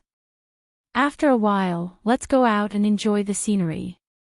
Maybe when the chance comes, you'll naturally break through." Li Yi patted her on the shoulder and said, "Student Rui, keep working hard. I believe that day will come." The appearance of Yang Wanli and Senior Tian was an accident. Under the influence of Su's sloppy charm, the matter was finally settled. Senior Tian leaned against the bed, took Yang Liuqing's hand, and said apologetically, "Miss, I'm sorry." Yang Liuqing smiled, indicating that she did not care. Old Yang changed his clothes. He was not liked by the other two Supreme Power Realm Masters and was discussing something with Prime Minister Wang, Wei Liang, and the others. When he saw Li Yi walk into the room, he hurried over and called Yang Liuqing over, as if he was guarding against a thief. In fact, 3 Supreme Power Realm Masters were enough to sneak into the imperial palace of the Wu Kingdom and use violent means to force the current Emperor Wu to abdicate. However, Senior Tian was seriously injured and her foundation was damaged. She needed a long time to recuperate. Old Su would definitely be by her side, so this plan could not be carried out for the time being. Secondly, Li Yi did not want to do this. Although forcing the Emperor Wu to abdicate could directly achieve their ultimate goal, it would only be a superstructure, and the foundation would not be stable. The Wu Kingdom would still be a chaotic Wu Kingdom, which was not in line with their original intention. The strategy they adopted was to fight and govern, establish a foothold in the northwest, and expand one state and one city after another. Although this would take some time, after she ascended the throne, the internal strife of the Wu Kingdom would also end. With a wave of her hand, it would be a new era of the Empress. She was injured and needs to recuperate. "This time, I won't go back with you." Su looked at Senior Tian on the bed, then turned to look at him and said. Li Yi nodded. The Wu Kingdom was basically settled. Shuzhou and Rui City had been stable.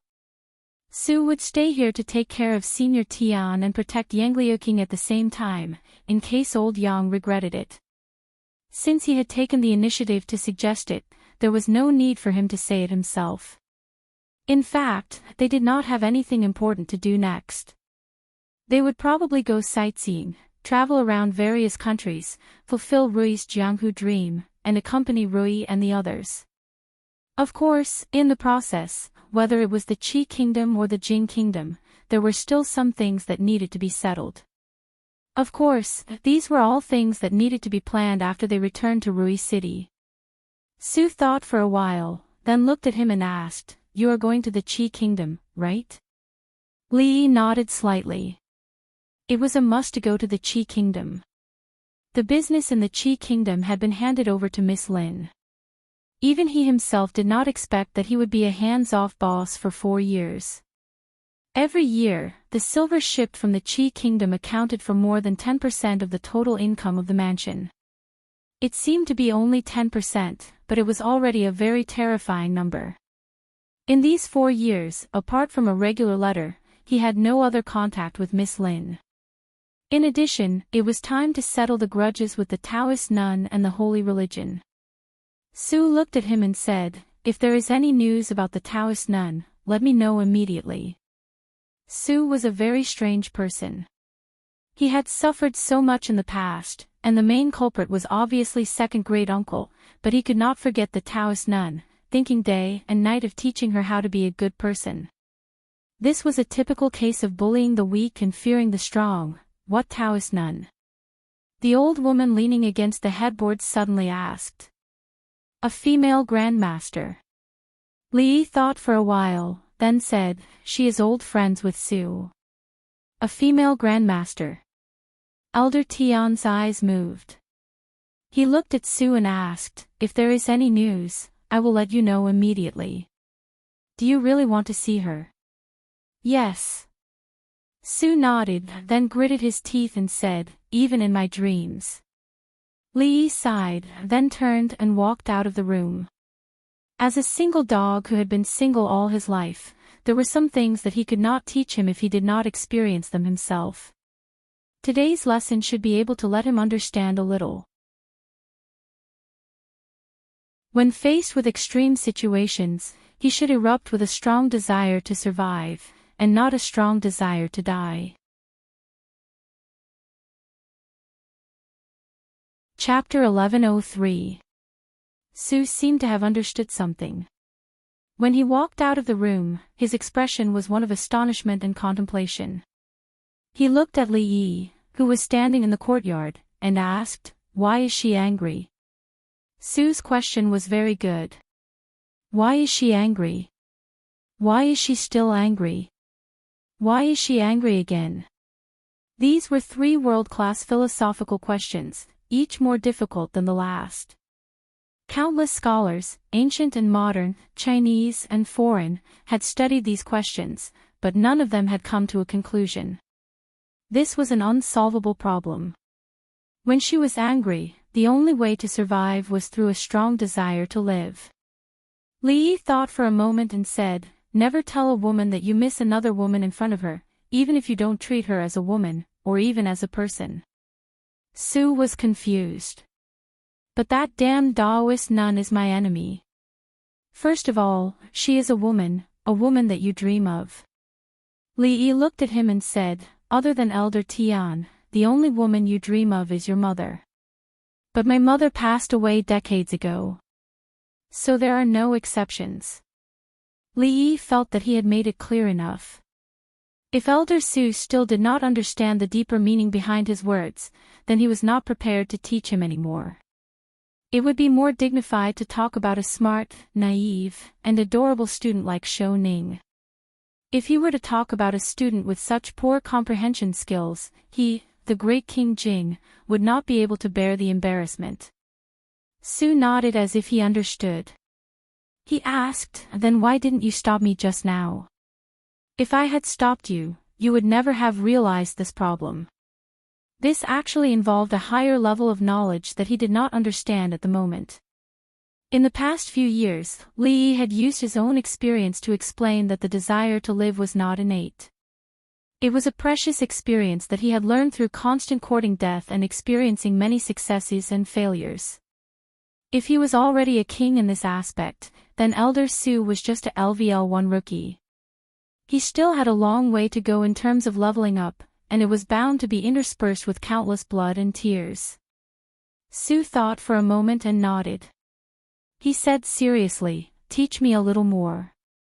In fact, there was no shortcut to this path. Li Yi really didn't know where to start when he asked so bluntly. He thought for a moment and said, "I recommend you a book. You should read it when you have time. The book is called The Mandarin Duck Handkerchief. It depicts the psychology of women very deeply and vividly. If you want to conquer women, you must first understand women." He had been a complete stranger to love in the beginning, but in the past few years, he had realized some things through his own experience. The longer time passed, the more he admired the great goddess who wrote The Mandarin Duck Handkerchief. Her knowledge and understanding of the relationship between men and women were so deep that he was convinced. He almost prostrated himself before her. Mandarin Duck Handkerchief. Su nodded and asked, "Where can I buy it?" This was the key question. Mandarin Duck Handkerchief could only be found in the Jing Kingdom, and it was also copied among women.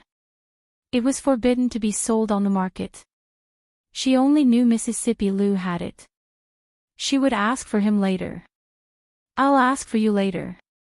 Li Yi thought of something and asked, "You said that Rui needs a chance to break through to the Supreme Power realm. What is a chance?" He still hoped that Rui could achieve her wish. Even if he would be under her for the rest of his life, he did not care. It did not matter to him whether he was on top or below, as long as she liked it. Su looked out of the courtyard wall and said, "Between life and death, love and hatred. Li Yi looked at him and asked, "Which one do you belong to?" "Back then, I was high-spirited and vigorous. I roamed the Jianghu and helped the weak. I made many enemies. One time, I was chased by my enemies and my life was hanging by a thread. Only then did I comprehend the great path of a grandmaster. One aperture after another, I turned defeat into victory and killed all my enemies with my sword." Su said it casually, but Li Yi heard the thrill in it. People's potential was forced out. Between life and death, one could realize the slim chance of survival and break through the shackles of martial arts. It sounded like it. But how many people in the Wu Kingdom and how many Supreme Power Realm Masters were there? The old lady lying on the bed must belong to the second kind. Yang Wanli did not know, but he was the first kind.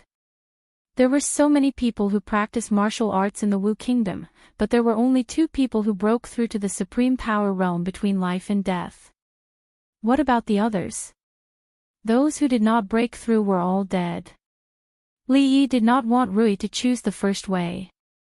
If something happened to her, who could he find a sister-in-law who could cook so well? He looked at Su and asked, "What does love and hatred mean?" "Separation and life and death, great joy and great sorrow, and great ups and downs." Great joy and sorrow, and great ups and downs, belong to emotions. It was not difficult to understand. It was similar to turning sorrow and anger into strength, or suddenly exploding in a small universe. Taoist nun belonged to this kind. Her whole family was slaughtered, so she became a young supreme power, but there was also a risk. If after great joy and sorrow, she did not break through to the supreme power realm, but had a cerebral hemorrhage and epilepsy, it would not be worth it. He frowned slightly and asked, "Is there no other gentler way?"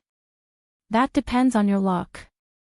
Su shook his head and said, "Yang Wanli became a supreme power after a night's sleep.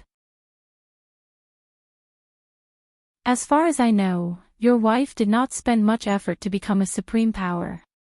Changde was born with a disability, so he is different from normal people like us. We can't compare him. That ox nose in your Jing kingdom is famous all the time, but he is only a supreme power." Li Yi looked at him and asked, "After saying so much, if you want to become a supreme power?" Su nodded and said, "It still depends on your luck." After saying so much, they went back to the topic of luck. Li Yi planned to borrow books from Mississippi Lu first. When it came to martial arts, it was better to let nature take its course. Life and death, and great ups and downs, it was better for her to treat him better. She would rub his shoulders and cook his noodles. Maybe she could share some of his transmigrator halo with her, and he would become a supreme power after a night's sleep. Rui never hid her knowledge in martial arts. When Li Yi walked into her room, she was teaching by Su and Yang Liuqing. No wonder their martial arts improved so quickly.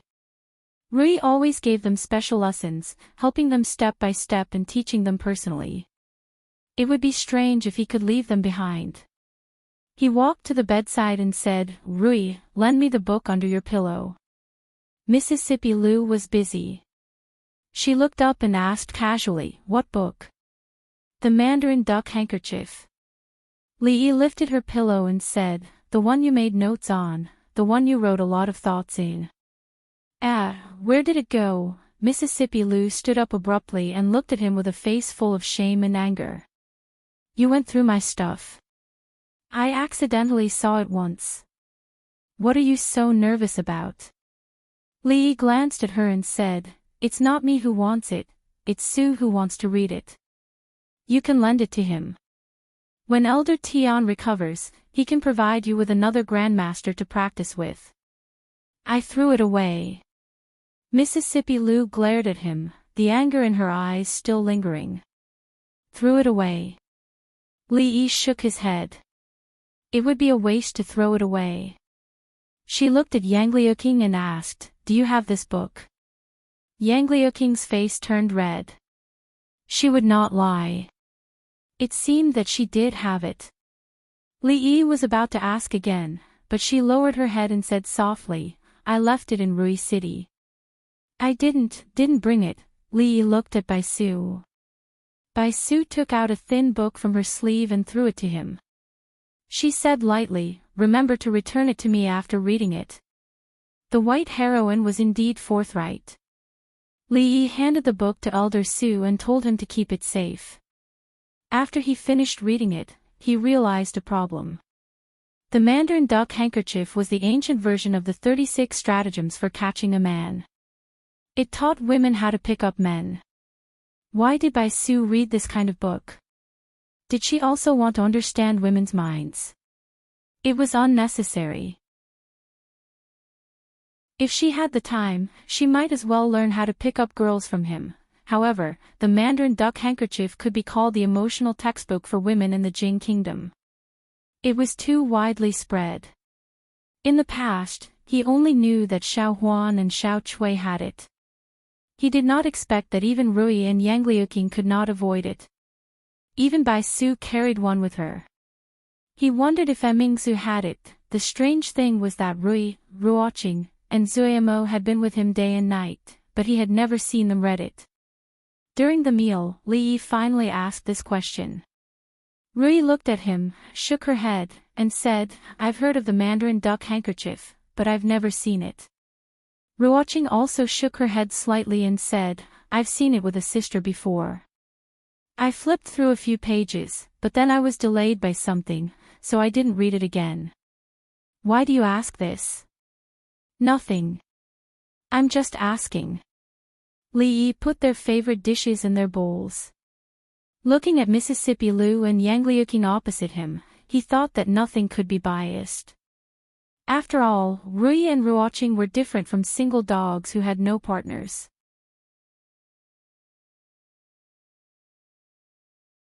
Chapter 1104. After careful calculation, Li Yi and Rui had been in Cangzhou for a long time. They came here 2 months before the Spring Festival and went back to Rui City for the New Year. Just after the Lantern Festival, they came to Cangzhou again. Previously, he was worried that Yang Liuqing and the others would not be able to carry out all aspects of work smoothly after they took over Cangzhou. After such a long time of learning, she had a clear understanding of the revolutionary routine.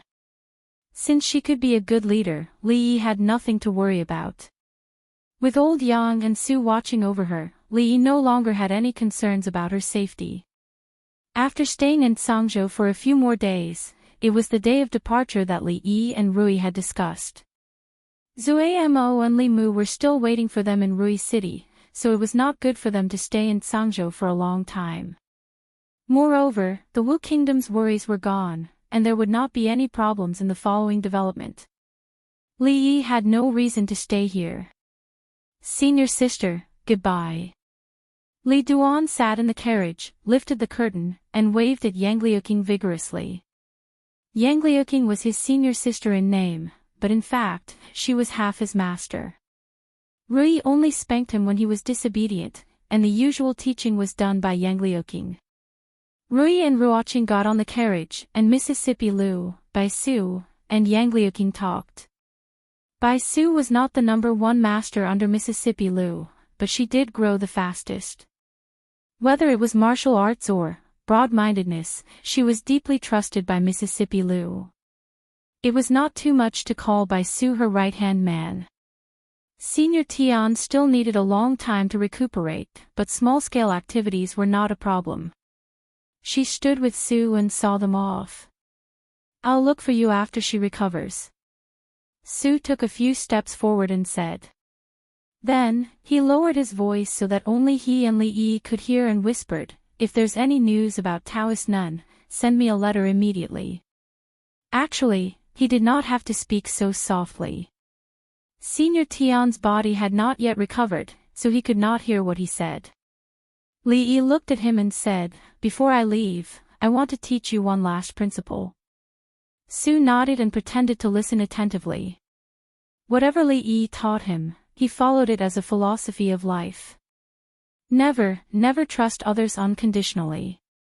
A smile appeared on Li Yi's face as he said, "Except for yourself."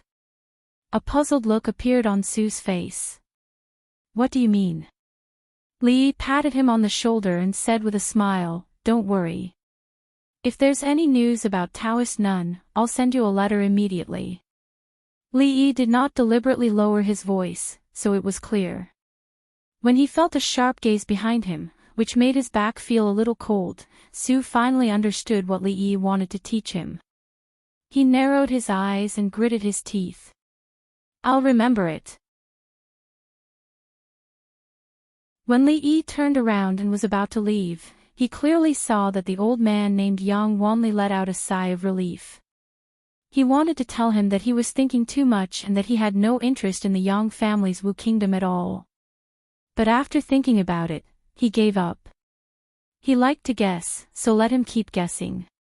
He waved to the crowd, and when he turned around again, a voice came from behind him. "Uncle." He turned around and saw Yang Liuqing coming over. Yang Liuqing walked to Li Yi's side, looked at him and asked, "Uncle, I don't know when we can meet again after this farewell. Can I hug you?" Not far behind her, Yang Wanli's body stiffened and his face changed greatly. Li Yi was also taken aback. Then, he smiled and opened his arms. Yang Luqing paused for a moment, then took a step forward and gave him a light hug. They separated as soon as they touched. A smile bloomed on her face as she waved her hand. "Martial aunt, goodbye, goodbye." Li Yi waved and got on the carriage. Bai Su walked out from behind Yang Liuqing and looked at her with a hint of teasing on her face. She said, "Our otherworldly empress, which man do you want to deal with that Mandarin duck handkerchief?" She whispered in her ear and walked to the carriage with her hands behind her back. Then she turned around and waved. "Let's go." The group of carriages moved further and further away. Yang Wanli's face was as black as charcoal. "Su Tian, come in with me." Senior Tian looked at Su Tian, then turned around and walked back to his room. "Little brat." Su sighed softly and followed in with his head lowered. Yang Liuqing watched the carriages go away. After a long time, she let out a sigh of relief. When she turned around, her aura was completely different.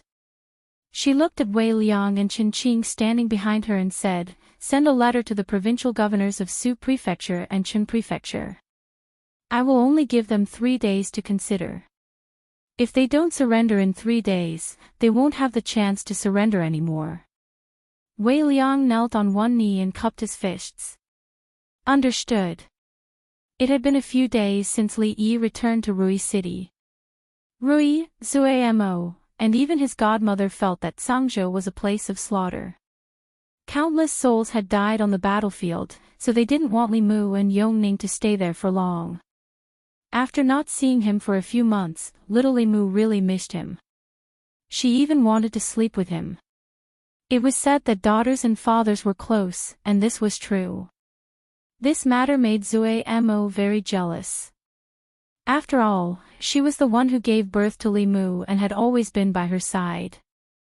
Seeing how close she was to Li Yi, she could only call her Little Heartless. Li Mu, who was about to be 1 year old, could already say words like father and mother. Under Zuamo's guidance, she could also say some other words. The rest of the credit belonged to Yongning, who watched her and talked to her all day. At 11 years old, Yongning no longer looked like the little girl with dementia 5 or 6 years ago. When Li Yi first saw Shaoning, she was probably her age. She was his aunt and also the king of the children in the family. The person Li Duan admired the most was her because her martial arts were better than Li Duan's, and she would play with him. There were no peers around him, and the one who was the youngest than him was his aunt. Li Duan was talking to Li Mu at the side. "Xiao Mu, when you are a little older, brother can play with you. You have to grow up quickly. When you grow up, Xiao Nyang will come to see you," Li Mu giggled. Xiao Nyang. Li Yi sat in the yard, drinking the grape wine that Xiao Zhu had made for a long time. Unfortunately, there was no one to drink with him. Fong could barely be considered half a companion, but he was busy with other things these days. He was about to go on a long journey, and he didn't know how long he would be gone this time. Naturally, there were a lot of things to prepare. Rui was also very busy recently.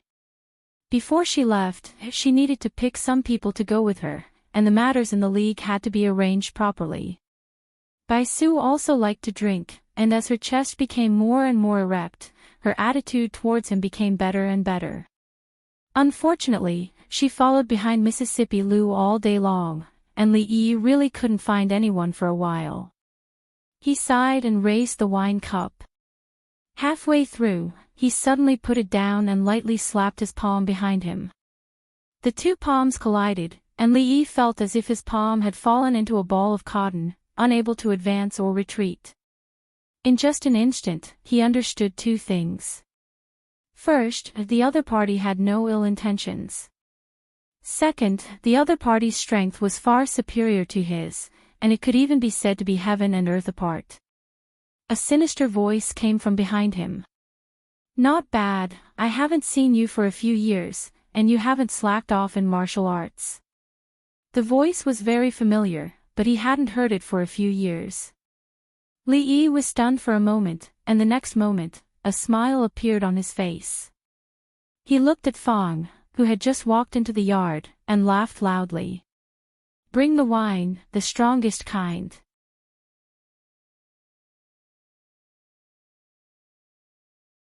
Chapter 1105. Chang was a man who always spoke in a gloomy way and had a deadpan face, which made him very unpopular. His name was enough to make countless officials and nobles in the capital tremble with fear. Ordinary people might not have heard of Manager Chang, but in the rich and powerful families, his name could stop children from crying at night. Li Yi had never felt so close to this deadpan face as he did now. Fang brought the strongest wine in the mansion. It was not the kind of wine that was distilled by industrial distillation. It was the first batch of wine officially brewed after the improvement of the process.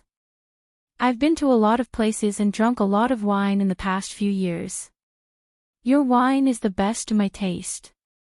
No wonder His Majesty couldn't forget it.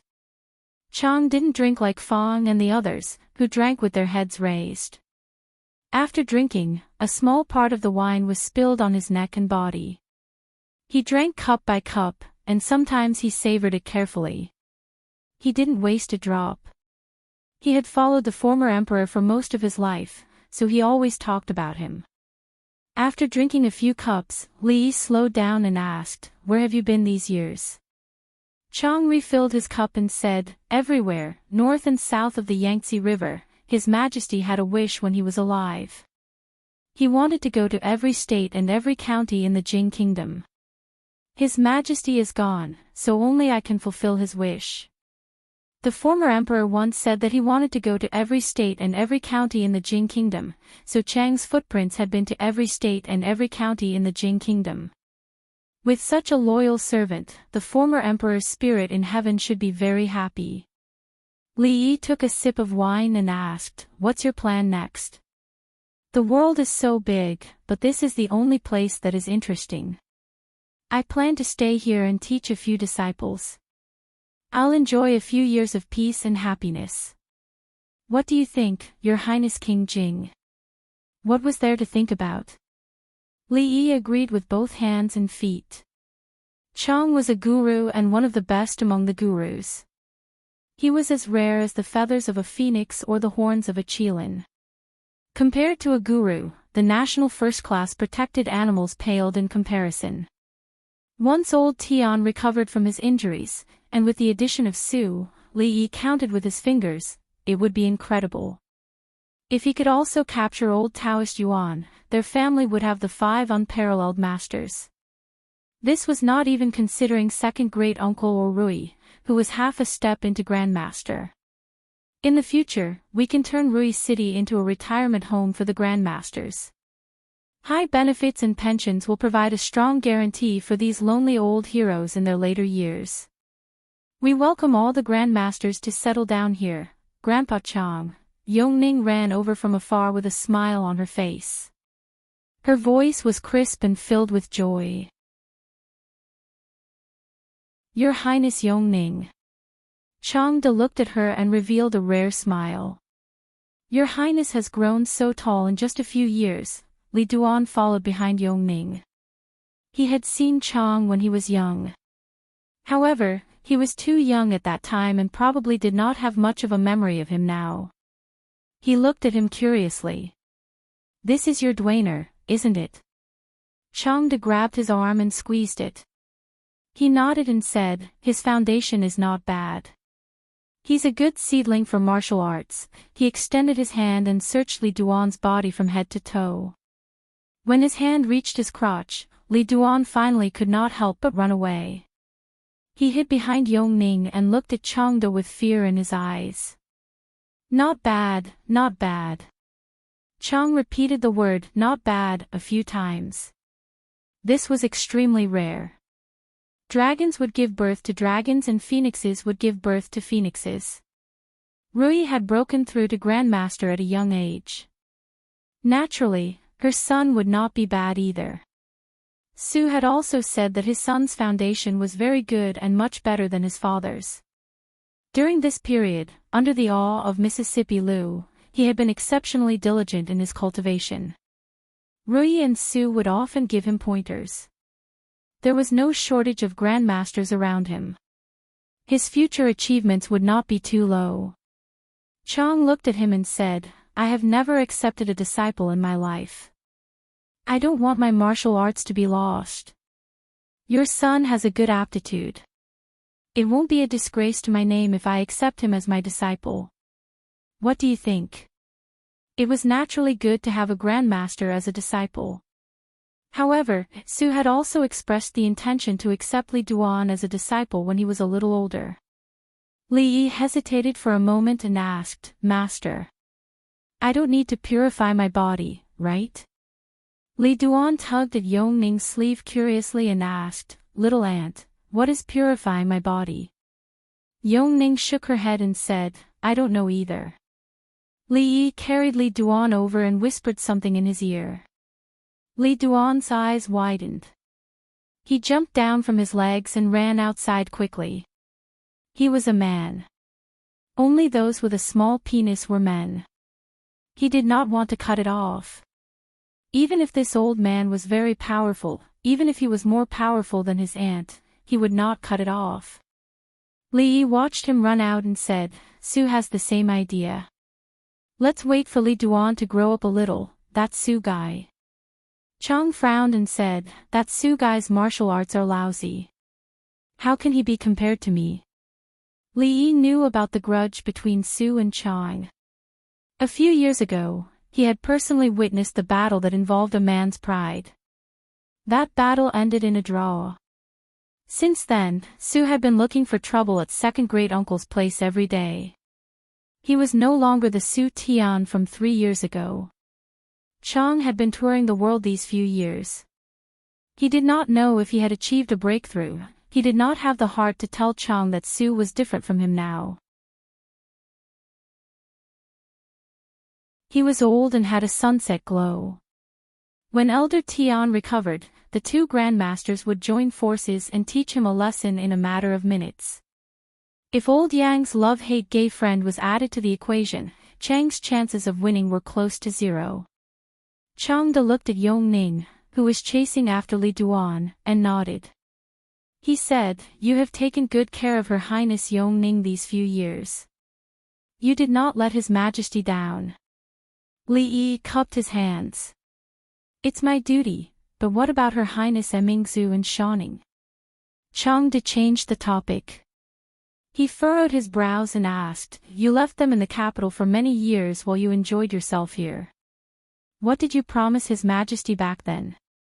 Li Yi opened his mouth. This was a question that could not be answered in a few words. He paused, then said, That's why I said that Li Xian is really not a good person. The previous emperor passed the throne to him, but he left everything to Emingzu. Is there any emperor like this? You were the one who promised the previous emperor. Come, let's drink. Don't change the topic. Let's get drunk. It had been a long time since Li Yi had gotten drunk. Under Chang's questioning, he held the jar of wine and gulped down a few mouthfuls. He immediately became drunk. "My head is so dizzy." He shook his head and stood up. He waved his hand toward the other side of the courtyard and said, "Xiao Huan, help me to rest." The servant girl quickly ran over and put Li Yi's arm on her shoulder. She helped him walk into the room. Li Yi was really drunk. He took off his shoes, laid on the bed with his clothes on, and quickly fell asleep. Xiao Huan fetched some hot water, wetted the cloth, and wrung it dry. She carefully wiped his face and palm. She had done this action countless times and could control her strength very well. Even in his sleep, a comfortable expression appeared on Li Yi's face. After she finished wiping Li Yi's face and palm, she put the cloth back into the basin, covered him with the blanket, and quietly left. When she reached the door, she turned her head back and looked at the figure lying on the bed. Her gaze was somewhat confused and dim. After a long time, she turned and left, leaving behind only a faint sigh.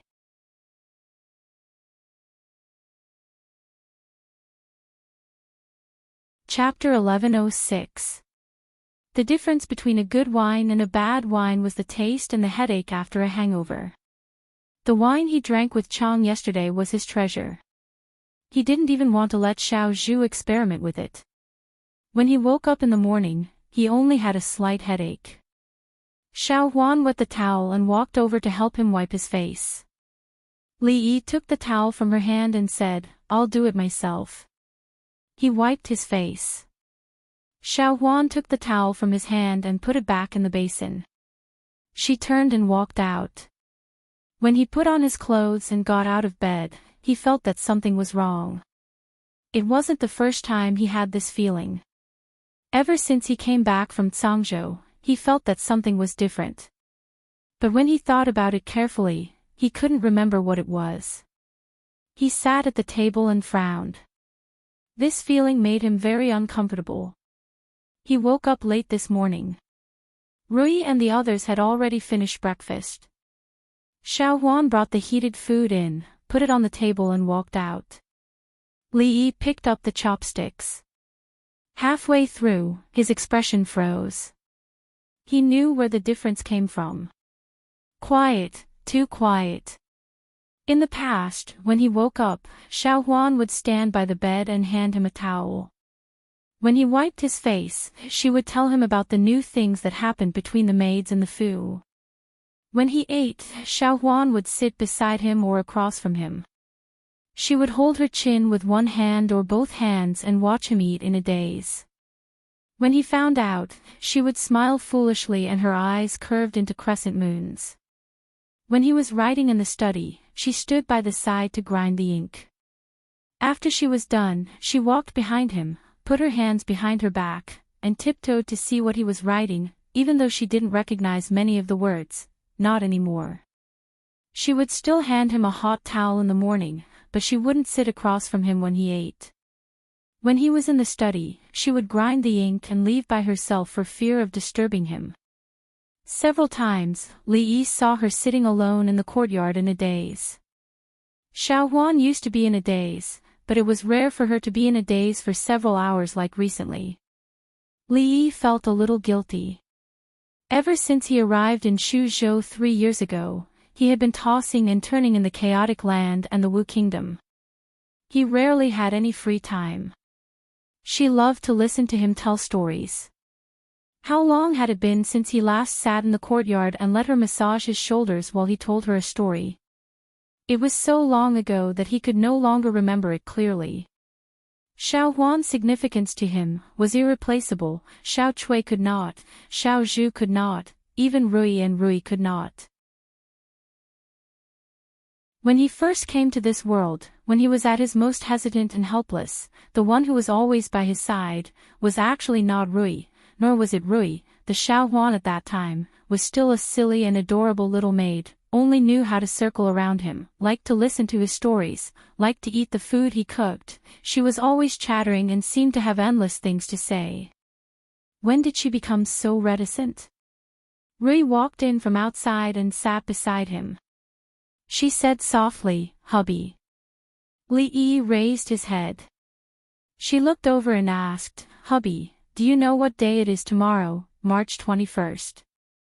March 21st was not his and Rui's wedding anniversary, nor was it Rui's birthday, nor was it Rui's birthday.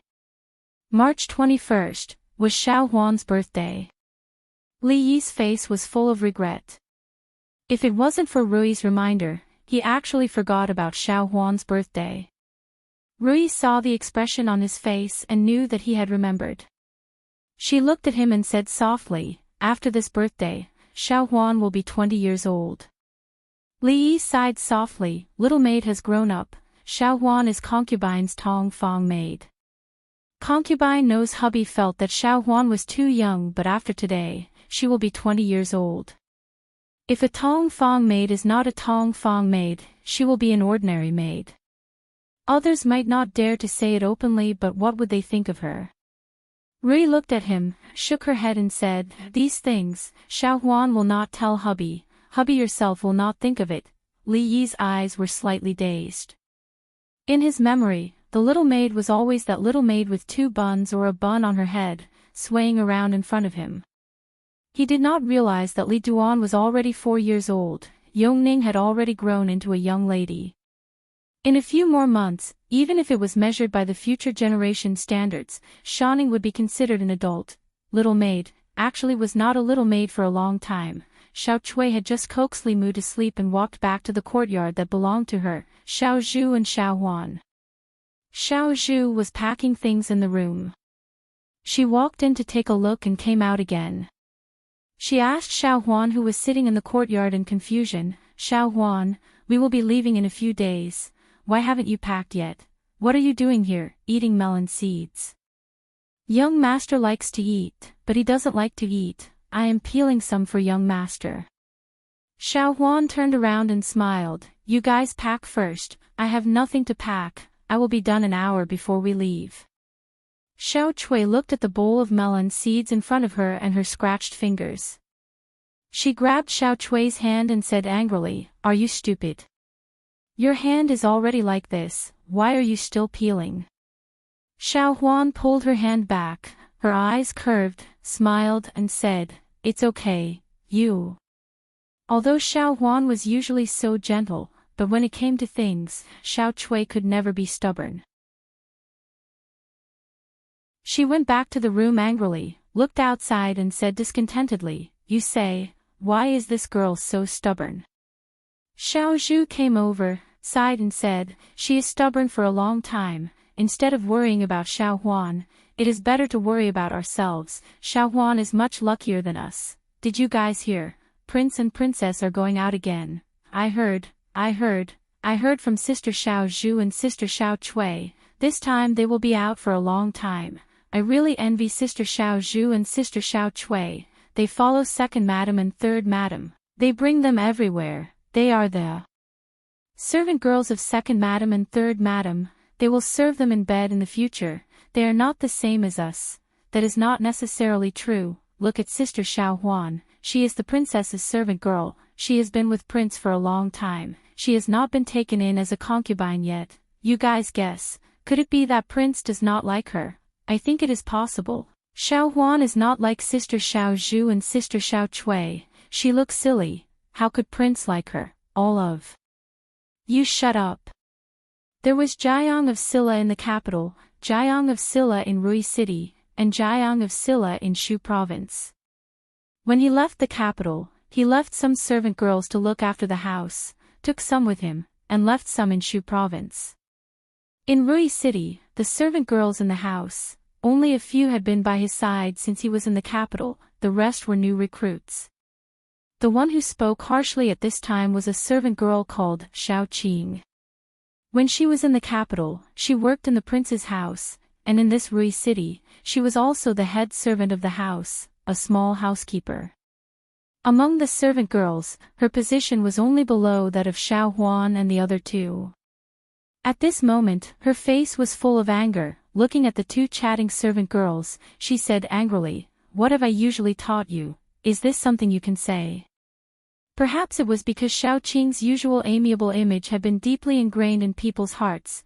One of the servant girls pouted and said, "Sister Xiao Qing, we are not wrong, that's right, that Xiao Huan looks silly." The other person also chimed in. "You." Xiao Qing raised her eyebrows and was about to reprimand, but suddenly looked behind the crowd, bowed and said, "Prince." Li looked indifferently at the two servant girls in the crowd, waved his hand and said, "Pack your things today, go back to where you came from." The two of them paled and knelt on the ground with a thud. "Prince," Li waved his hand. "Let's go, before I change my mind." Hearing this, the two of them trembled and broke out in a cold sweat, immediately got up and left in a hurry. The other servant girls' faces were also slightly pale. They knew that when Prince said that he did not change his mind, he did not mean that he would forgive them. Criticizing behind their backs was a big taboo for them as servants. In those big clans, it was a taboo. No one expected that Prince, who was usually amiable and did not speak harshly to anyone, would be so angry just because they said a few bad words about Miss Xiao Huan. Li glanced at the maidservants. Although his gaze was gentle, everyone shuddered when they thought of the two sentences he had said in such a calm manner. Third year of Jingping, 21st of March. This was a very ordinary day. Li sat in the study, looking at a map of the Qi kingdom. Xiao Huan pushed the door open and came in, placed a small bag on the table, and said softly, "Young master, I peeled some melon seeds. There is no skin, you should eat it soon, it will not taste good after a long time, okay?" Li nodded. "Young master, remember to eat, I will go down first." Xiao Huan smiled sweetly, turned around, a trace of undetectable disappointment appearing on her face. This trace of disappointment quickly turned into a smile. She sniffed and walked out of the study. She only took one step, and then she could not take another step. Because Li grabbed her hand.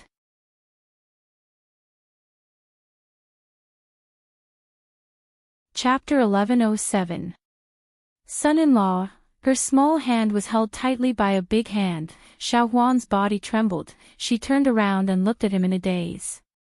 In the past at Willow Leaf Village, when they went up the mountain to pick wild vegetables, hunt rabbits, catch pheasants, when she could not walk down the mountain, son-in-law would carry her on his back. When she fell asleep listening to stories, son-in-law would carry her back to their room to sleep. Son-in-law had not held her hand for a very, very long time. Li looked at her hand. The originally slender and white fingers had many scratches. The smooth nails also had many small nicks from wear and tear. Li used both hands to hold her hand, softly said, "Why are you so silly?" Her eyes curved again. Two dimples appeared at the corner of her mouth. Softly said, "Son-in-law, Xiao Huan is not silly, Xiao Huan is willing." Li pulled her over, let her sit on his lap, embraced her, softly said, "It is all son-in-law's fault." A little panic appeared on Xiao Huan's face, quickly said, "Son-in-law treats Xiao Huan the best." Even Li himself felt that he was not a good person. He had neglected her during this period of time. She was still defending him at this time, and even said that she was not silly. Li scratched her nose, said, "Let's go, son-in-law will cook longevity noodles for you." A bright light suddenly flashed in Xiao Huan's bright big eyes, then her nose turned sour. "Son-in-law still remembers? Let's go." Li held her hand, walked towards the small kitchen. A very, very long time ago, the family of four in Willow Leaf Village, when he was not the county lieutenant, not the county marquis, not the golden Ziguang Lu Dafu, and not the Jiang of Silla, the things he had to do every day, was nothing more than teaching, cooking, teasing the little servant girls. At that time he was not that familiar with Rui, nor was he that familiar with Rui. The only person he could talk to every day was Xiao Huan. She would be with the group of naughty children and listen to his story of the 3 white bone spirits. After school, she would help him wash and cut vegetables. Even if she could not do anything, she would wander around and listen to his stories of strange things. The cooking method of longevity noodles was very simple. There were noodles, vegetables, and eggs. What Xiao Huan could do was to light the fire. Her favorite thing to do was to light the fire. She sat by the stove and poked her head out to take a look. She said, "Young master, 1 egg is enough. I can't eat 2. There's no reason to put only 1 egg in the longevity noodles. You have to put 2, not 1 more, not 1 less." Li Yi didn't look back and continued to work. A look of interest appeared on the maid's pretty face as she asked, "Son-in-law, why is that?" Li Yi explained, "There's a reason for this. 2 eggs means good things come in pairs." A look of worship appeared in the maidservant's eyes again. Son-in-law really knows a lot. Xiao Huan's daily worship of him should have started from the time in Willow Leaf Village. The strange things she heard from him every day had slowly accumulated. Time seemed to have turned back to 6 or 7 years ago. That was a kitchen that was even smaller and more dilapidated than this one. When Li Yi recalled it now, the hesitation and confusion he felt when he first came to this world was probably in that small place. In the chatter and surprise of the maidservant, it slowly disappeared. Today's moonlight was still considered bright. There were many lanterns hanging in the courtyard, so it didn't seem very dark. Li Yi and Xiao Huan sat in the courtyard. In front of her, there was a small bowl of longevity noodles that was still steaming. Xiao Huan picked up the chopsticks, thought for a moment and put them down. She quickly ran into the kitchen and brought another bowl. Seeing that she was about to divide the noodles in the bowl, Li Yi hurriedly stopped her. Longevity noodles cannot be divided. If it is divided, it won't have longevity. Xiao Huan shook her head and said, "There's no meaning in Xiao Huan having longevity alone. Xiao Huan wants to have longevity together with son-in-law. On certain matters, if Xiao Huan was stubborn, even Li Yi couldn't persuade her. He no longer insisted. Xiao Huan divided half of the noodles and gave him a poached egg. A bowl of noodles was not much to begin with. To Li Yi, it was only a matter of 2 or 3 mouthfuls. But she ate very slowly. Every mouthful was chewed carefully. A smile appeared on Li Yi's face. He asked, "How's the taste?" She nodded and said, "As long as it's son-in-law's cooking, it's delicious." Only Xiao Huan thought so. What kind of flour could he cook with a bowl of ordinary longevity noodles? Perhaps it was even slightly inferior to the current Rui. Paw! Li Yi watched her eating the noodles. In the dark night, a streak of fire suddenly streaked across the night sky and then exploded. Fireworks and silver flowers turned into the stars in the sky. Xiao Huan was startled. She put down the bowl and turned her head. After a moment of daze, she pointed to the distant sky and said happily, son-in-law, look, someone is setting off fireworks." Xiao Huan was very happy. Rui was in the mountains. Because of fear of mountain fires, fireworks were forbidden even during the New Year. This was the first time she saw fireworks here. Following the first explosion, streaks of fire shot into the sky and lit up the entire Rui as if it was daytime. Setting off fireworks in the mountains had a certain safety hazard. For this fireworks display, Li Yi specially cleared a square. In these few years, the Jing Kingdom's research on gunpowder had made great progress. Fireworks and firecrackers were also used in many different ways. From Li Yi's point of view, as the flames flickered, the little servant girl was in the depths of the smoke. The flickering smoke made her pretty face look even more delicate and beautiful. This was the first time fireworks were set off on a large scale in Rui City.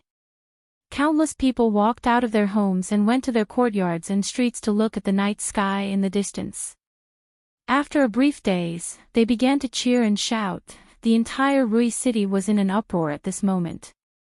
The fireworks lasted for a full quarter of an hour before gradually dying out.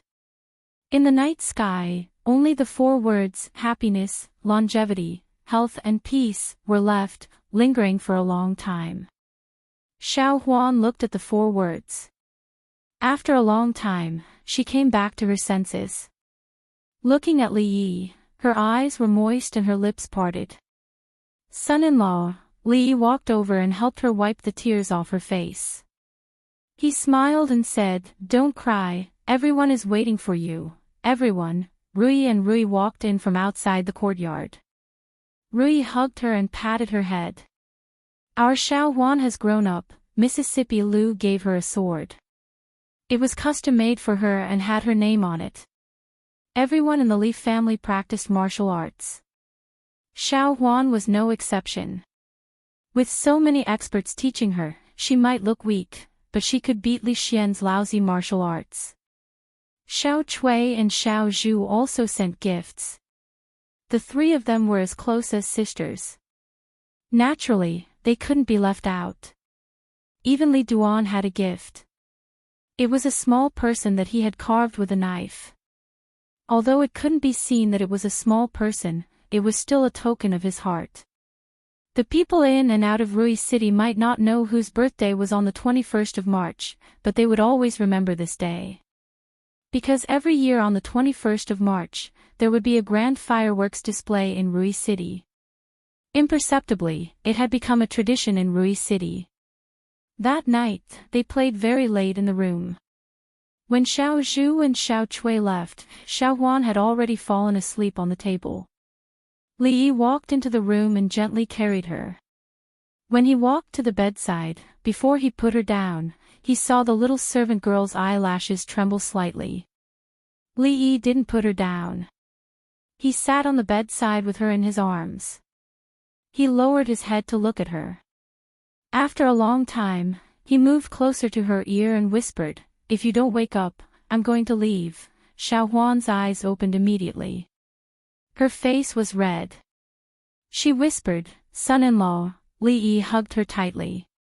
Xiao Huan said in an even lower voice, "Son-in-law, can you stay a little longer?" Li Yi kissed her forehead gently.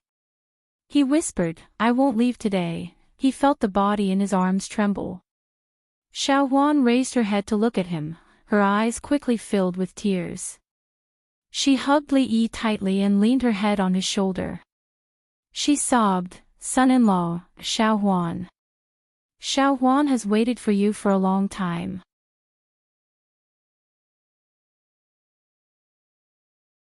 Chapter 1108. Did you see it last night? That firework was so beautiful. What firework? I went to bed early last night. I don't know. That's a pity. The firework last night lasted for more than a quarter of an hour. There were even words in the sky at the end. Anyway, I've never seen such fireworks in my life. Wait. Who dares to set off fireworks in the city? Aren't they afraid of being locked up in a small dark room? Who dares to lock the prince in a small dark room? I heard that those words were something like "Fu Shou." I don't know whose birthday it was yesterday. It's too extravagant. Early in the morning, in the city of Rui, people were talking non-stop. Most of the topics were about the fireworks show last night. In the small courtyard, Xiao Zhu finished washing up. When she was about to pour water, she looked at Xiao Chui, who was brushing her teeth with green salt. She wondered, strange, why is Xiao Huan not up today? Isn't she usually the most diligent? Xiao Chui said vaguely while brushing her teeth, "I don't know. Maybe she was too tired last night." This silly girl, she thought that young master had forgotten about her. Xiao Zhu shook her head. Her face was filled with envy.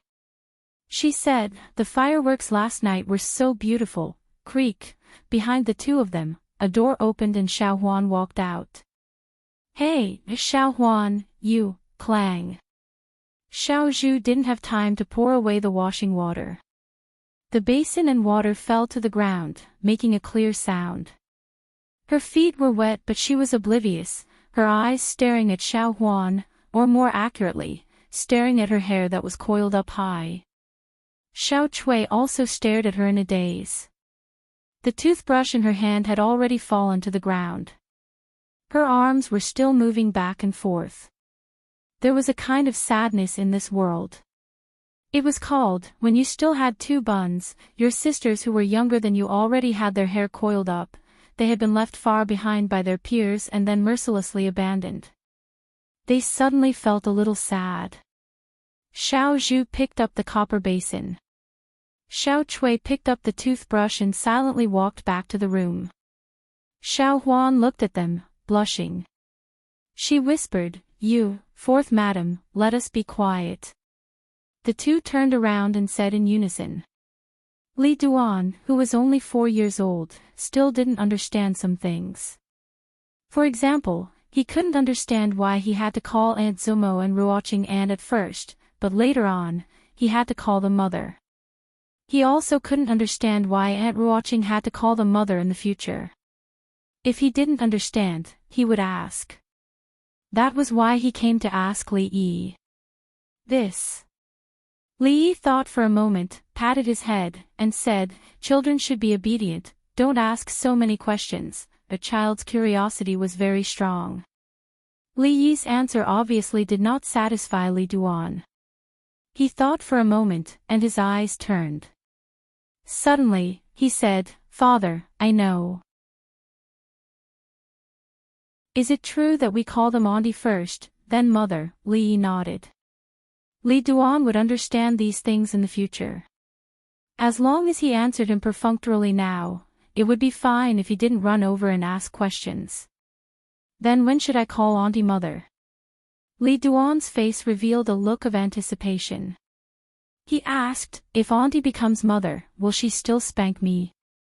If auntie became mother, would she still spank him?" Even Li Yi himself didn't have that confidence. Li Yi looked at him and said seriously, "You can't call her that. If you do, auntie will spank you until your butt blossoms." Li Duan didn't dare to ask any more. He ran out of the courtyard, planning to ask auntie. Auntie treated him the best. She wouldn't lie to him, and she even brought him out to play and gave him delicious food. Other than his parents, grandmother, and Xiao Nyang, auntie was the person who treated him the best.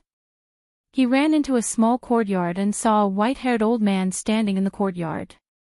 His expression changed, and he ran out quickly. He was only halfway when he was picked up. Changde looked at him and said with a smile, "Little guy, your father couldn't escape from me back then. Be a good boy and learn from me. My kung fu is much better than that Su guy." Li Duan kept struggling in the air and shouted, "I won't cut it, I won't cut it, I won't learn your kung fu." Chang insisted on taking Li Duan as his disciple, and Li Yi didn't stop him. It was his good fortune to have a grandmaster willing to pass on his lifelong knowledge to him. Anyway, Chang didn't understand the Bixia swordplay and the sunflower manual. Li Duan was the young master of the Li family, and he would have to bear many responsibilities in the future. Before that, he must first have a strong body. Xiao Huan, who had already tied up her hair, was teasingly moo. Compared to yesterday, although her identity and status had changed, but why did it look like it was just a change of hairstyle? She didn't let Li Yi arrange a maid for her, and still helped him wash and live every day. Although the chatterbox Xiao Huan of the past had disappeared from his memory forever, there was always a smile on her face, and she didn't stare blankly for a whole day like before. The little maid had grown up, and some memories were probably completely sealed in his mind. People had to grow up, this was inevitable. These years, he had seen Xiao Huan, Shaning, Yongning, Li Duan, and even Rui grow up. Even Li Yi himself, whether in appearance or mentality, had changed a lot. Many things had changed. The simple and honest Fang Lao San had left, and Rui hadn't changed in these years. Drunk Mo and Ruoqing had come to his side, and even the otherworldly Mississippi Lu had learned to cook. Of course, there were some things that didn't change. For a second granduncle, these years were just like changing a rocking chair and sleeping a few times. As for where he slept, whether it was in Qing and Prefecture or the capital, Suzhou or Rui, it made no difference to him. There were still many things that didn't change. Li Xian was still so stupid and heartless, Mingzhu's heart was still biased towards the people of the Jing kingdom and the world, he still couldn't beat Rui, and couldn't get back his dignity as a man. He had made many friends and also many enemies. The people he cared about, some were right in front of him, and some were far away. In retrospect, it had only been a few years. Li Duan ran over from afar excitedly and said, "Dad, I want to be Grandpa Chang's disciple. Grandpa Chang is more powerful than Auntie. I want to learn martial arts from him, and I will be more powerful than Auntie in the future." Li Duan was still too young. There was a truth that he would only understand when he grew up. Having a woman was not only his father's destiny, but also his destiny. If his life could be divided into 4 seasons, then before he could remember, it had always been spring. After he could remember, or more accurately, after he knew the meaning of the word Auntie, his life had passed through summer and autumn, and turned to winter. Li Yi couldn't bear to hurt a 4-year-old child. He hadn't experienced Rui's power. In another 2 years, even his master wouldn't dare to say that he was more powerful than Rui. Otherwise, Chang wouldn't have blushed. He should have blushed for deceiving a 4-year-old child at his age. Fong strode in from outside and said, "Young master, everything is ready. When should we leave?" Li Yi thought for a moment and said, "Early April then." The world was big, and life was not limited to Fong and Changde. There were also Wanru and the Taoist nun in the Qi Kingdom, Shaoning and Emingzu in the capital.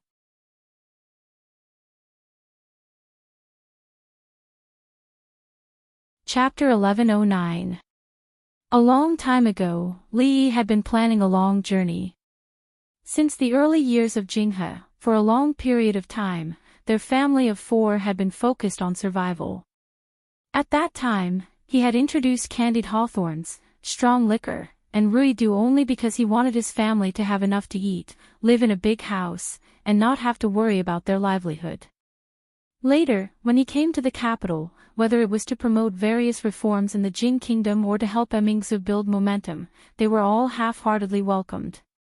In fact, it had nothing to do with him. Not long ago, he helped Yangliuking to rebel. Although there was a small, almost negligible, subjective factor in it, it was not closely related to him. Li Yi felt that he was not even as good as Fong. In the summer of the early years of Jing He, Fong once told him that his dream was to have a beautiful wife and a big house. A long time ago, his dream came true. Although his wife was not beautiful enough, and his concubines were not beautiful enough, the house was big enough, and he had achieved his life goal.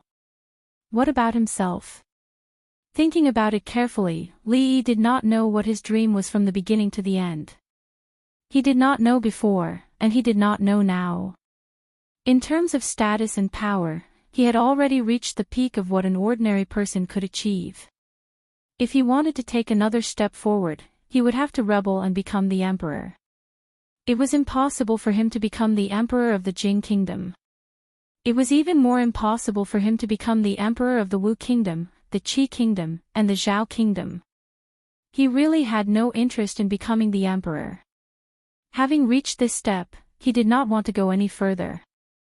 In terms of family, his wife and concubines were beautiful. Some were gentle like water, and some were passionate like fire.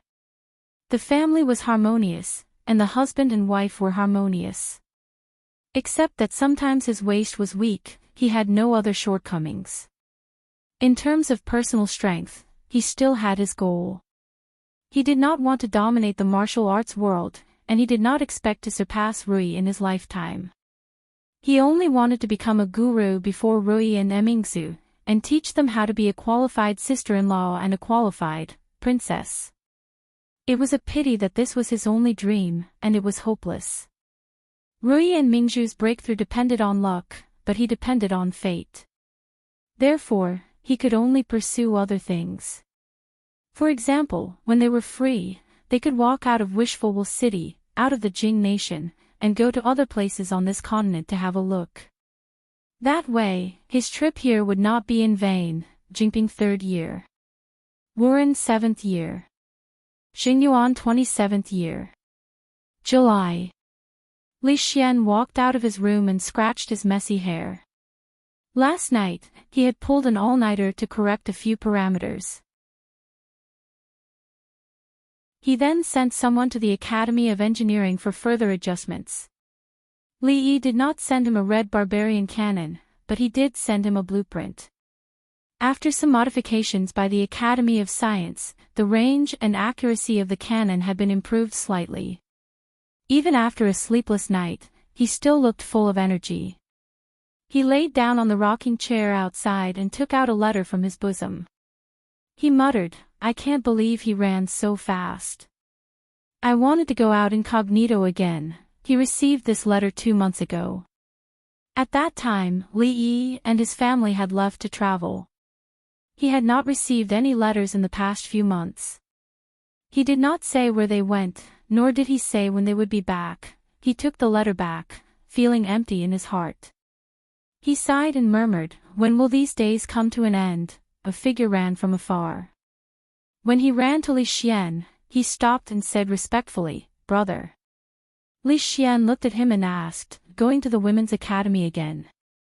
Li Han said sternly, "Royal sister asked me to train those mathematics teachers." Li Xian waved his hand and said, "Don't use this reason every time. I know you are looking for the girl called Duan Wu. I have said many times that a gentleman wants a fair lady. It's nothing." Li Han's face turned red. At 16 years old, he was only half a head shorter than Li Xian. A few years ago, he was a fatty who was extremely afraid of mathematics. Now, he had become a handsome young man. Li Xian changed the topic.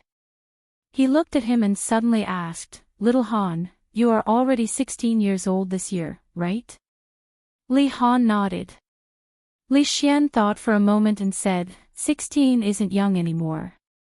According to the marriage laws of the Jing Kingdom, it's a suitable age for marriage. Your mother has already mentioned it to me many times. It's time to arrange a marriage for you and wait 2 years before you get married. I think that Lady Duan Wu looks very delicate and pretty, and her family background is also clean. Her family background isn't that much different now." A hint of joy appeared on Li Han's face. He forcefully suppressed the excitement in his heart. Li Xian shook his head at this time and said, "But, Duan Wu is Li Yi's cousin and Li Yi is your teacher. In between, there is a difference in seniority. This is not right, not right.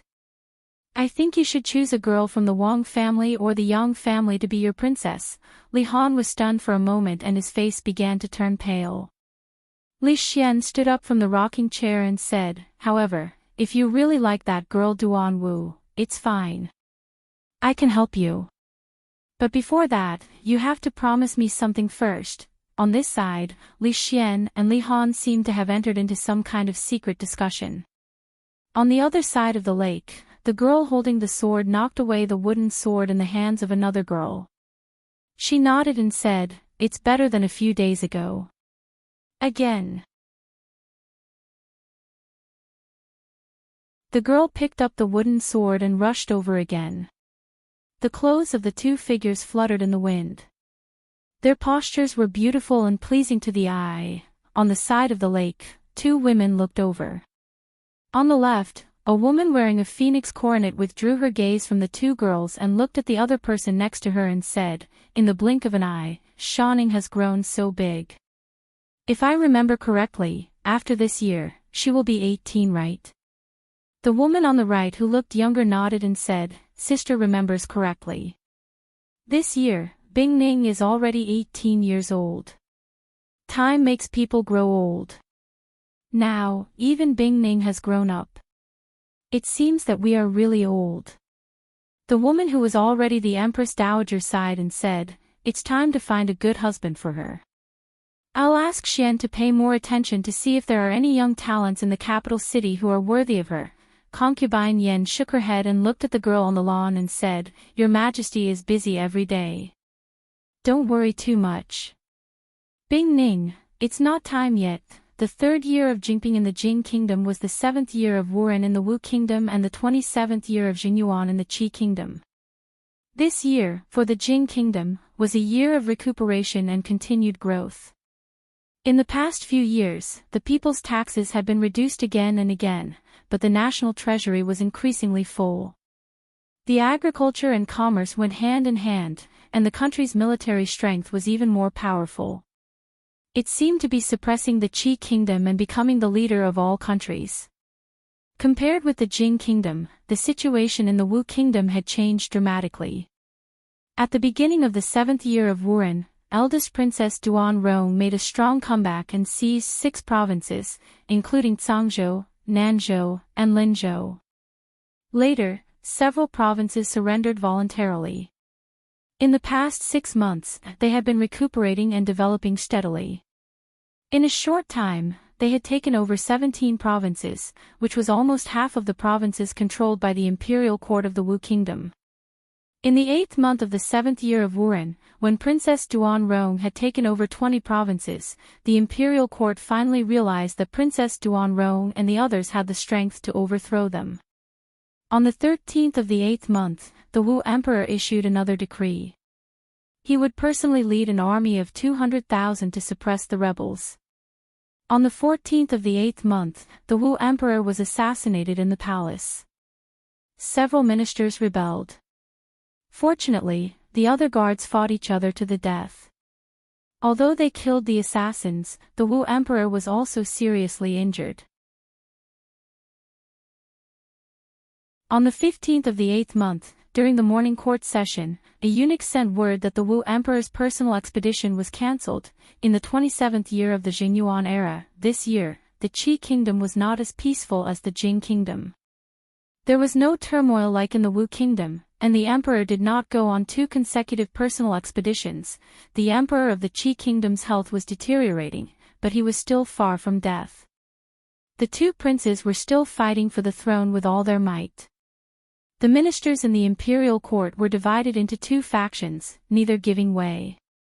The dispute was almost white-hot. In the autumn of the 27th year of the Jing era in the Qi Kingdom, Lin Yong strode into a small courtyard. Before he arrived, his voice reached the courtyard. "Miss, they'll be here soon."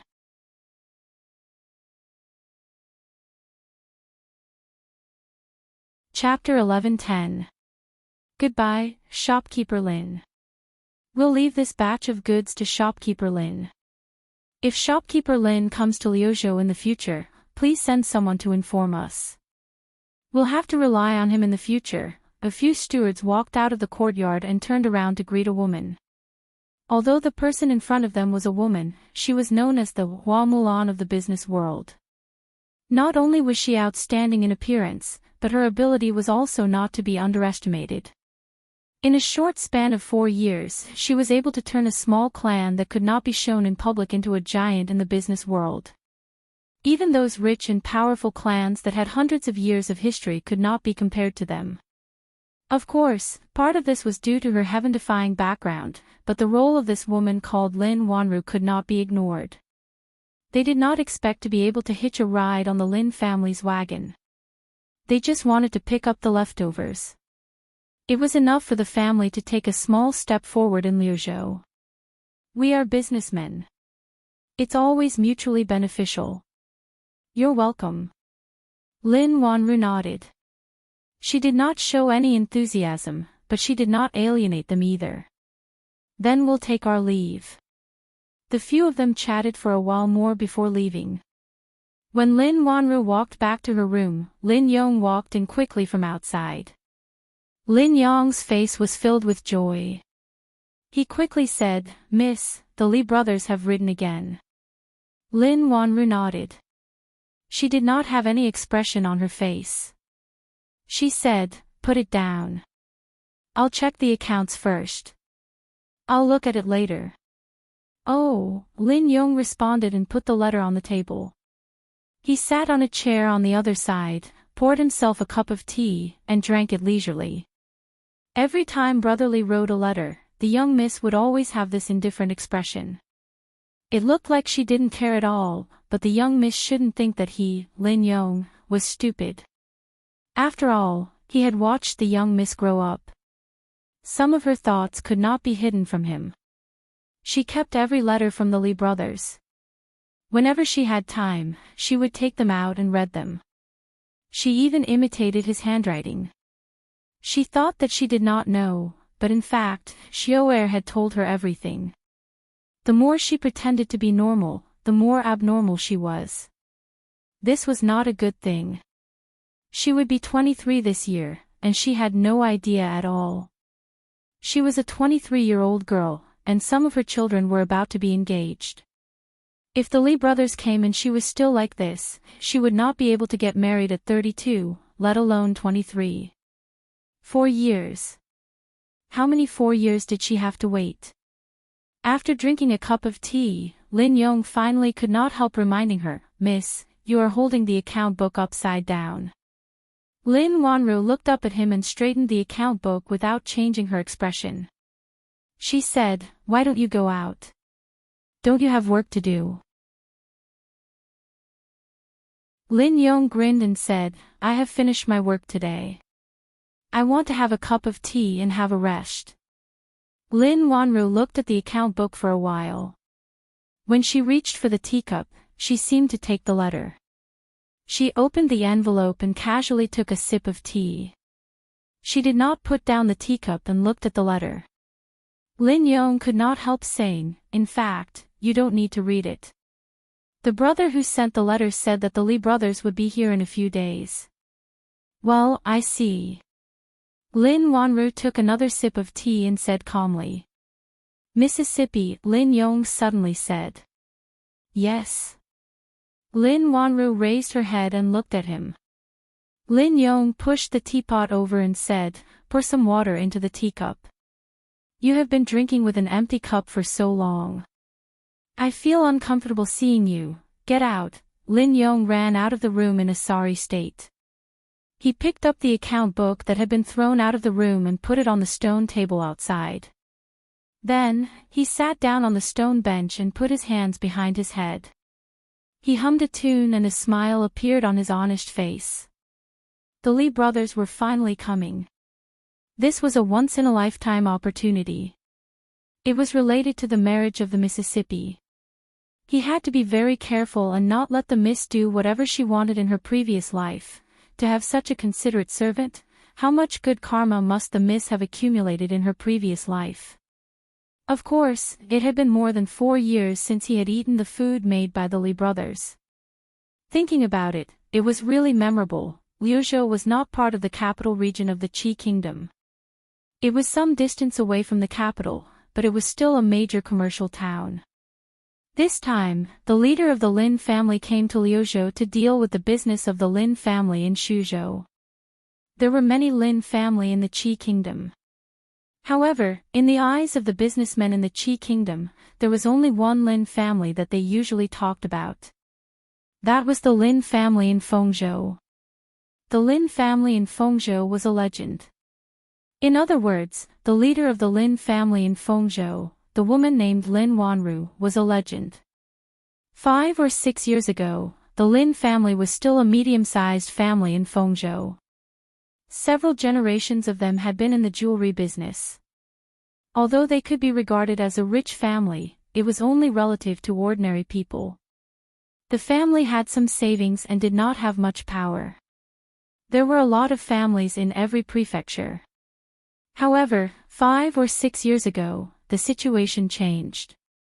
First, the Lin family used a year to make the jewelry business famous in the Qi kingdom. Even the concubines in the palace wanted jewelry from the Lin family. Then, the development of the Lin family was even more unstoppable. 4 years ago, the Lin family started to get involved in perfume, underwear, ready-made clothes, soap, liquor, and many other industries. These were all profiteering industries in the Qi kingdom. The reason was that these things could only be found in the Jing kingdom. The businessmen in the Qi kingdom had to brave many dangers and difficulties to transport these things back from the Jing kingdom. Naturally, the prices were high. Since the Lin family got involved in these industries, this market was completely broken. The low-priced and high-quality goods were very popular among the people. However, it was not the case for many businessmen. Cutting off one's source of wealth was like killing one's parents. Naturally, there were some businessmen who regarded her as a thorn in their side. However, when they wanted to take action against the Lin family, they found out how powerful the Lin family was.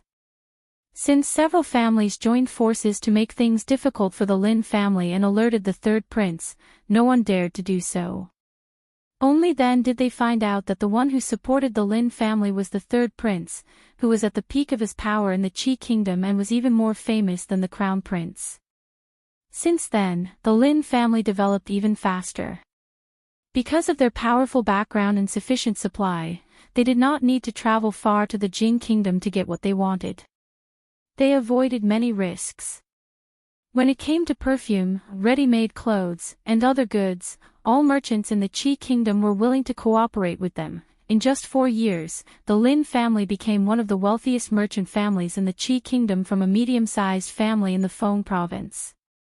In terms of wealth, only a few families with deep roots could compare to them. In terms of influence, the Lin family with King Feng behind them did not lose to any of the wealthy families. Although all of this was on the premise that King Feng still had the upper hand in the competition with the crown prince, before that, the Lin family would not fall as long as King Feng did not fall. In fact, there was one more thing that no one could figure out. Even though the Lin family was backed by the third prince, the ready-made clothes and underwear of the Lin family could be imitated to a certain extent. However, the perfumes, spirits, and soaps involved strictly confidential secret recipes and could not be imitated. Moreover, the origin of the perfumes and soaps was in the Jing kingdom. If others wanted to buy them, they had to travel thousands of miles to the capital of the Jing kingdom.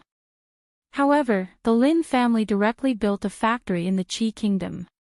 Could it be that the Lin family and the person behind the production of the perfumes and soaps in the Jing kingdom had some unknown deal? Of course, no one knew about this.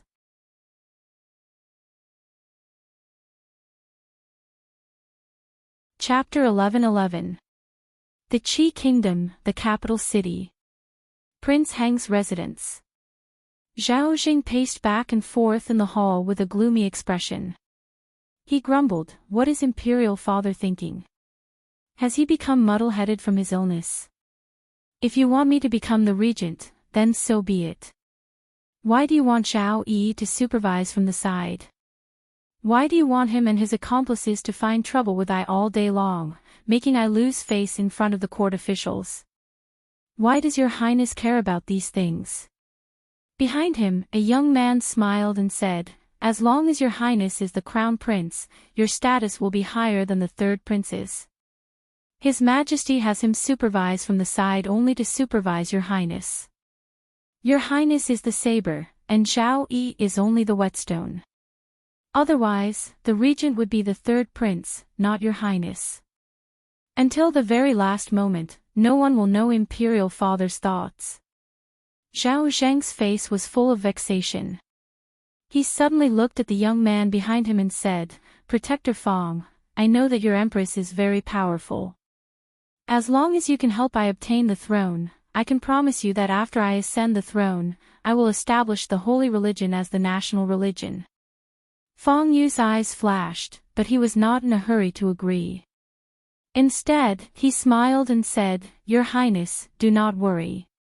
Between the third prince and your highness, since the empress has chosen your highness, she will definitely do her best to help." Zhao Zheng looked at him and said, "Not her best, but definitely. Protector Feng, do you understand what I mean?" Feng Yu was silent for a moment, then said, "This matter, I still have to discuss with the empress. Your highness, I will take my leave. I still have some matters to attend to, so I will not see you off, Protector Feng." After Feng Yu left, an old man walked out from the back of the hall and walked to Zhao Zheng's side. He bowed and asked doubtfully, "Your highness, those people, are they really so powerful? Don't underestimate them." Zhao Zheng looked out of the hall and said slowly, "The power of the holy religion is far beyond our imagination. I suspect that they have people hiding in the palace. Even in Ai's palace, not everyone is Ai's man. The old man pondered for a moment and said, "Your Highness, please forgive this old official for speaking out of turn. This holy religion is so powerful that they must have a motive. Your Highness must be very careful if they join hands with them, I know." Zhao Jing nodded and said, "No matter what they want, the most important thing now is to ascend to that position. As for the rest, it won't be too late to settle it in the future." The three protector Heng. When Fong Yu left the Heng Prince's palace, the two protectors in purple were already waiting outside. The three of them passed through a few more alleys and after a few turns, they arrived in front of a small courtyard. He gently knocked on the door and waited for a while before he pushed it open and entered. Passing through the courtyard, they came to a room. The door was not closed. Fong Yu walked in and saw the middle-aged Taoist nun meditating on the bed. He looked at the middle-aged Taoist nun and asked tentatively, "Your Highness, Zhao Zheng is a little impatient. Should we?" The Taoist nun opened her eyes and seemed to be able to see through his thoughts. Fong Yu felt a chill in his heart. After a long time, she said, "Helping Zhao Zheng to ascend the throne is not our goal. How is the matter I asked you to do?" Fong Yu lowered his head and said, "In the past few years, under the efforts of the protectors in purple, the officials around Zhao Zheng have been infiltrated by 30%. The Taoist nun's expression was calm as she repeated. Fong Yu paused for a moment, then said with difficulty, "To 20%, only 20%. The Taoist nun closed her eyes and said, "I told you long ago that you cannot be impatient. Do you still remember what our ultimate goal is?" "I do." Fong Yu nodded and said, "We will make Prince Heng a mere figurehead and help him ascend the throne. We will secretly control the Qi kingdom and when the time is right, we will have him send troops to the Jing kingdom to avenge our family." His expression was calm, but his eyes shone brightly. In the battle for the throne of Qi kingdom, the reason why they didn't choose the third prince, who had more advantages, and chose Zhao Zheng was because he was the crown prince and had a righteous cause, and also because he was stupid. Compared to the extremely intelligent third prince Zhao Yi, Zhao Zheng was more suitable to be a puppet emperor. Supporting a puppet emperor and making him the secret controller of the Qi kingdom was a very fulfilling thing. However, how could supporting a puppet emperor be more fulfilling than being the emperor himself? Compared to being the secret controller of the Qi kingdom, it seemed better to be the one in the open, right? The Jing kingdom was so powerful now that even if Qi and Zhao joined forces, they would not be a match for it. In the past, they still had the king of Shu, who was their only hope. Now that the king of Shu had been captured due to his carelessness, it was easier said than done to overthrow the Jing kingdom. If he could ascend to a high position and stand above millions, what did it matter if he did not avenge the Fong family? Of course, he could only hide these thoughts in his heart. He could not let his aunt, the empress of the holy religion, know about them. "It's good that you know." The middle-aged Taoist nun looked at him and said, "When the officials around Zhao Zheng have infiltrated 50%, the emperor will die." Fong Yu bowed and said, "I understand." The Taoist nun nodded and said, "You may leave, I will take my leave." Fong Yu bowed and left.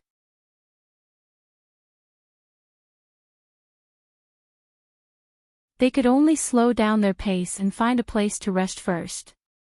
Fong sat outside the carriage and turned around to say, "Young master, the capital of Lu province is just up ahead." Outside the capital, Li alighted from the carriage and took a few steps forward. He extended his hand to the woman who was waiting outside the city. "Long time no see."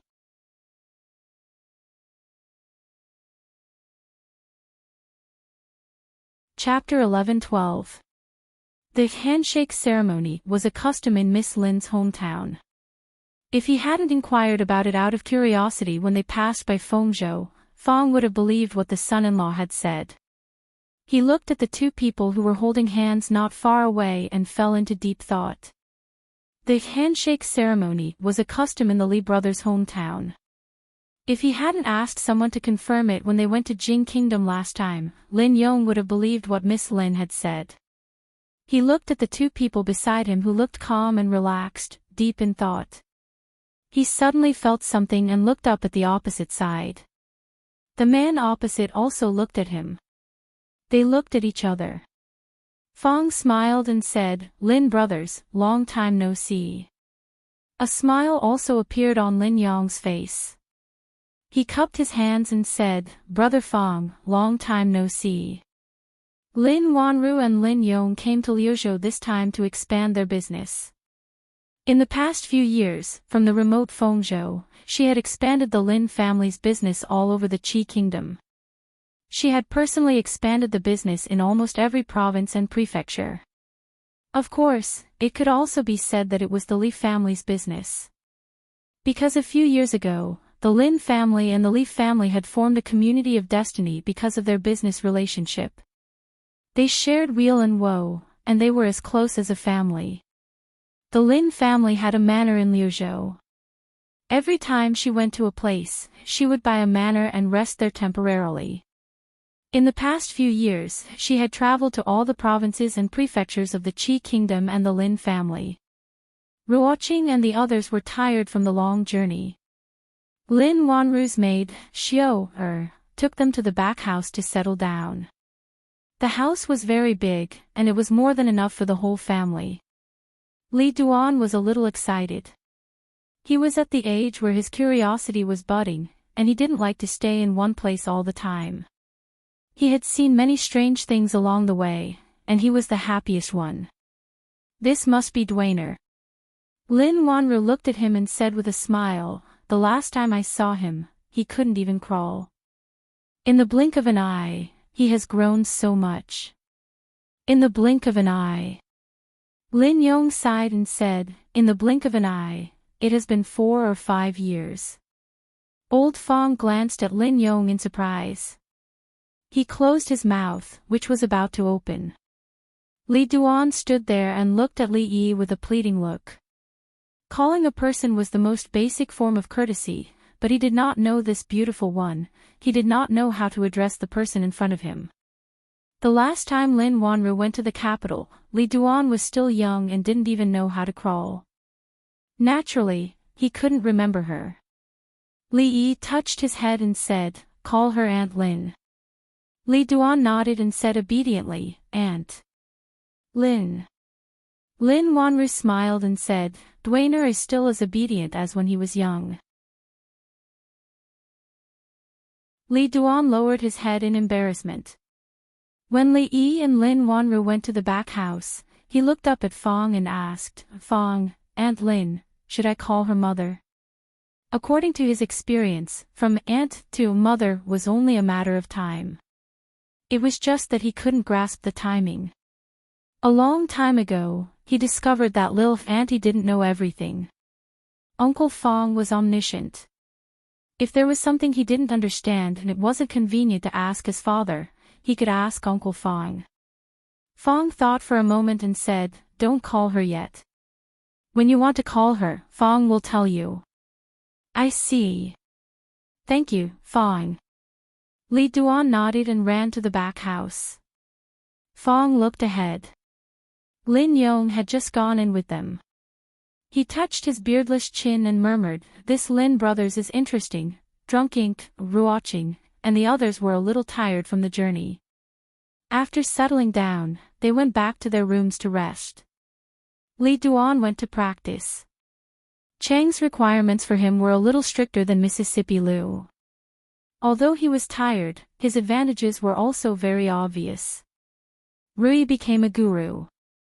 Luck and cheating played a big part. Her understanding of martial arts was certainly not as thorough as Su and Chang. And Chang was different from Su. Chang grew up in the palace since he was a child and was qualified to read the royal library, which contained countless martial arts secrets. Compared with Su, it was like the relationship between a rich and powerful sept and a rogue cultivator. In terms of fighting, it was not certain who was better. But in terms of profound knowledge, Su and his old lover were no match for him. Perhaps only old man Yang could compare with Chang. What's more, Chang was not limited to giving advice to Li Duan. He really taught him everything without holding anything back. Li Duan, who was only 5 years old, had already cultivated internal force. Ordinary adult men were no match for him. Ruoqing and the others went to rest. Li Yi didn't need to rest, and it was not appropriate for him to rest. He hadn't seen Lin Wanru for several years. He should have had a lot to say, but when he opened his mouth, he didn't know where to start. "Young master, I'm going out with the Lin brothers. Miss, I'll take brother Fong out for a walk." Fong and Lin Yong, who were following behind the two of them, suddenly spoke at the same time.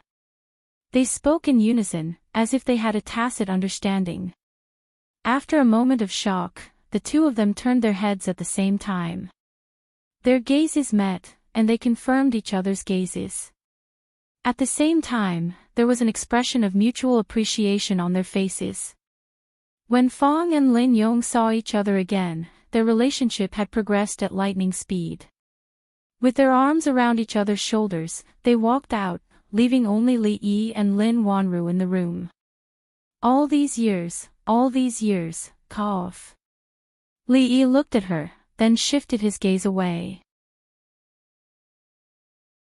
"You've worked hard." The Lin family's business in the Qi Kingdom was actually more like the Li family's business in the Qi Kingdom. The Li family's shares were more, and what they invested were the core formulas and the like.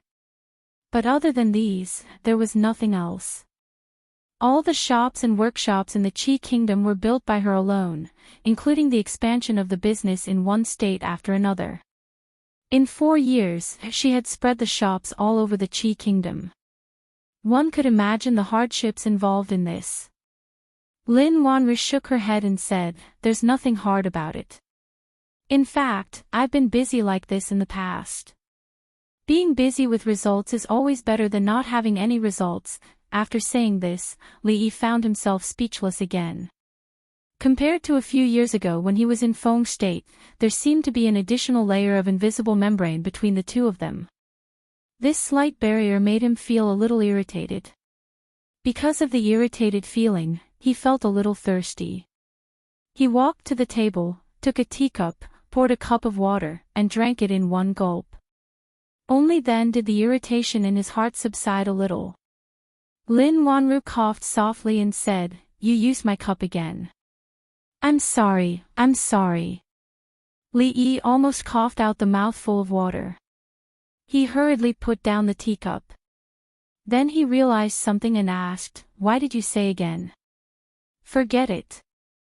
Lin Wanru shook her head and said, "Anyway, it's not the first time."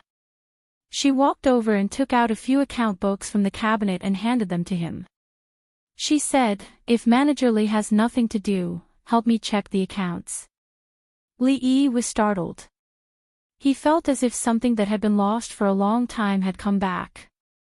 He smiled and said, "I'm just an accountant. If there's anything, just tell shopkeeper Lin." Lin Yong and Fong, who were sitting in the courtyard, strolling, turned their heads at the same time. When they heard the laughter coming from the room, they turned back at the same time and looked at each other again. Fong looked at Lin Yong and suddenly said, "Lin brothers, my son-in-law and your young lady are the kind of people who are reserved. They won't open their mouths until the last moment. As servants," he paused and asked, "Lin brothers, do you know what I'm going to say?" Understood. Lin Yong grinned and said, "Some things, they are reserved, but we can't be reserved." Fong was stunned for a moment and laughed casually. "Why didn't I realize before that Lin brothers are so interesting? I regret not having met earlier. It's really like old friends at first sight. You can only use like old friends at first sight when you meet for the first time." Lin Yong looked at Fong and corrected him, "Brother Fong needs to read more books. Are you saying that I'm uncultured?" Fong's face darkened and said, "You used regret not having met earlier correctly. I didn't have the nerve to expose you just now." You're tuning into the LoveLore Library YouTube channel. We're so grateful for your support, and don't forget to subscribe to join us on this incredible journey through captivating stories. Your generosity through donations truly makes a world of difference, as it's the primary source of revenue that allows me to expand and enhance this channel for you. Thank you from the bottom of my heart for being a part of this adventure.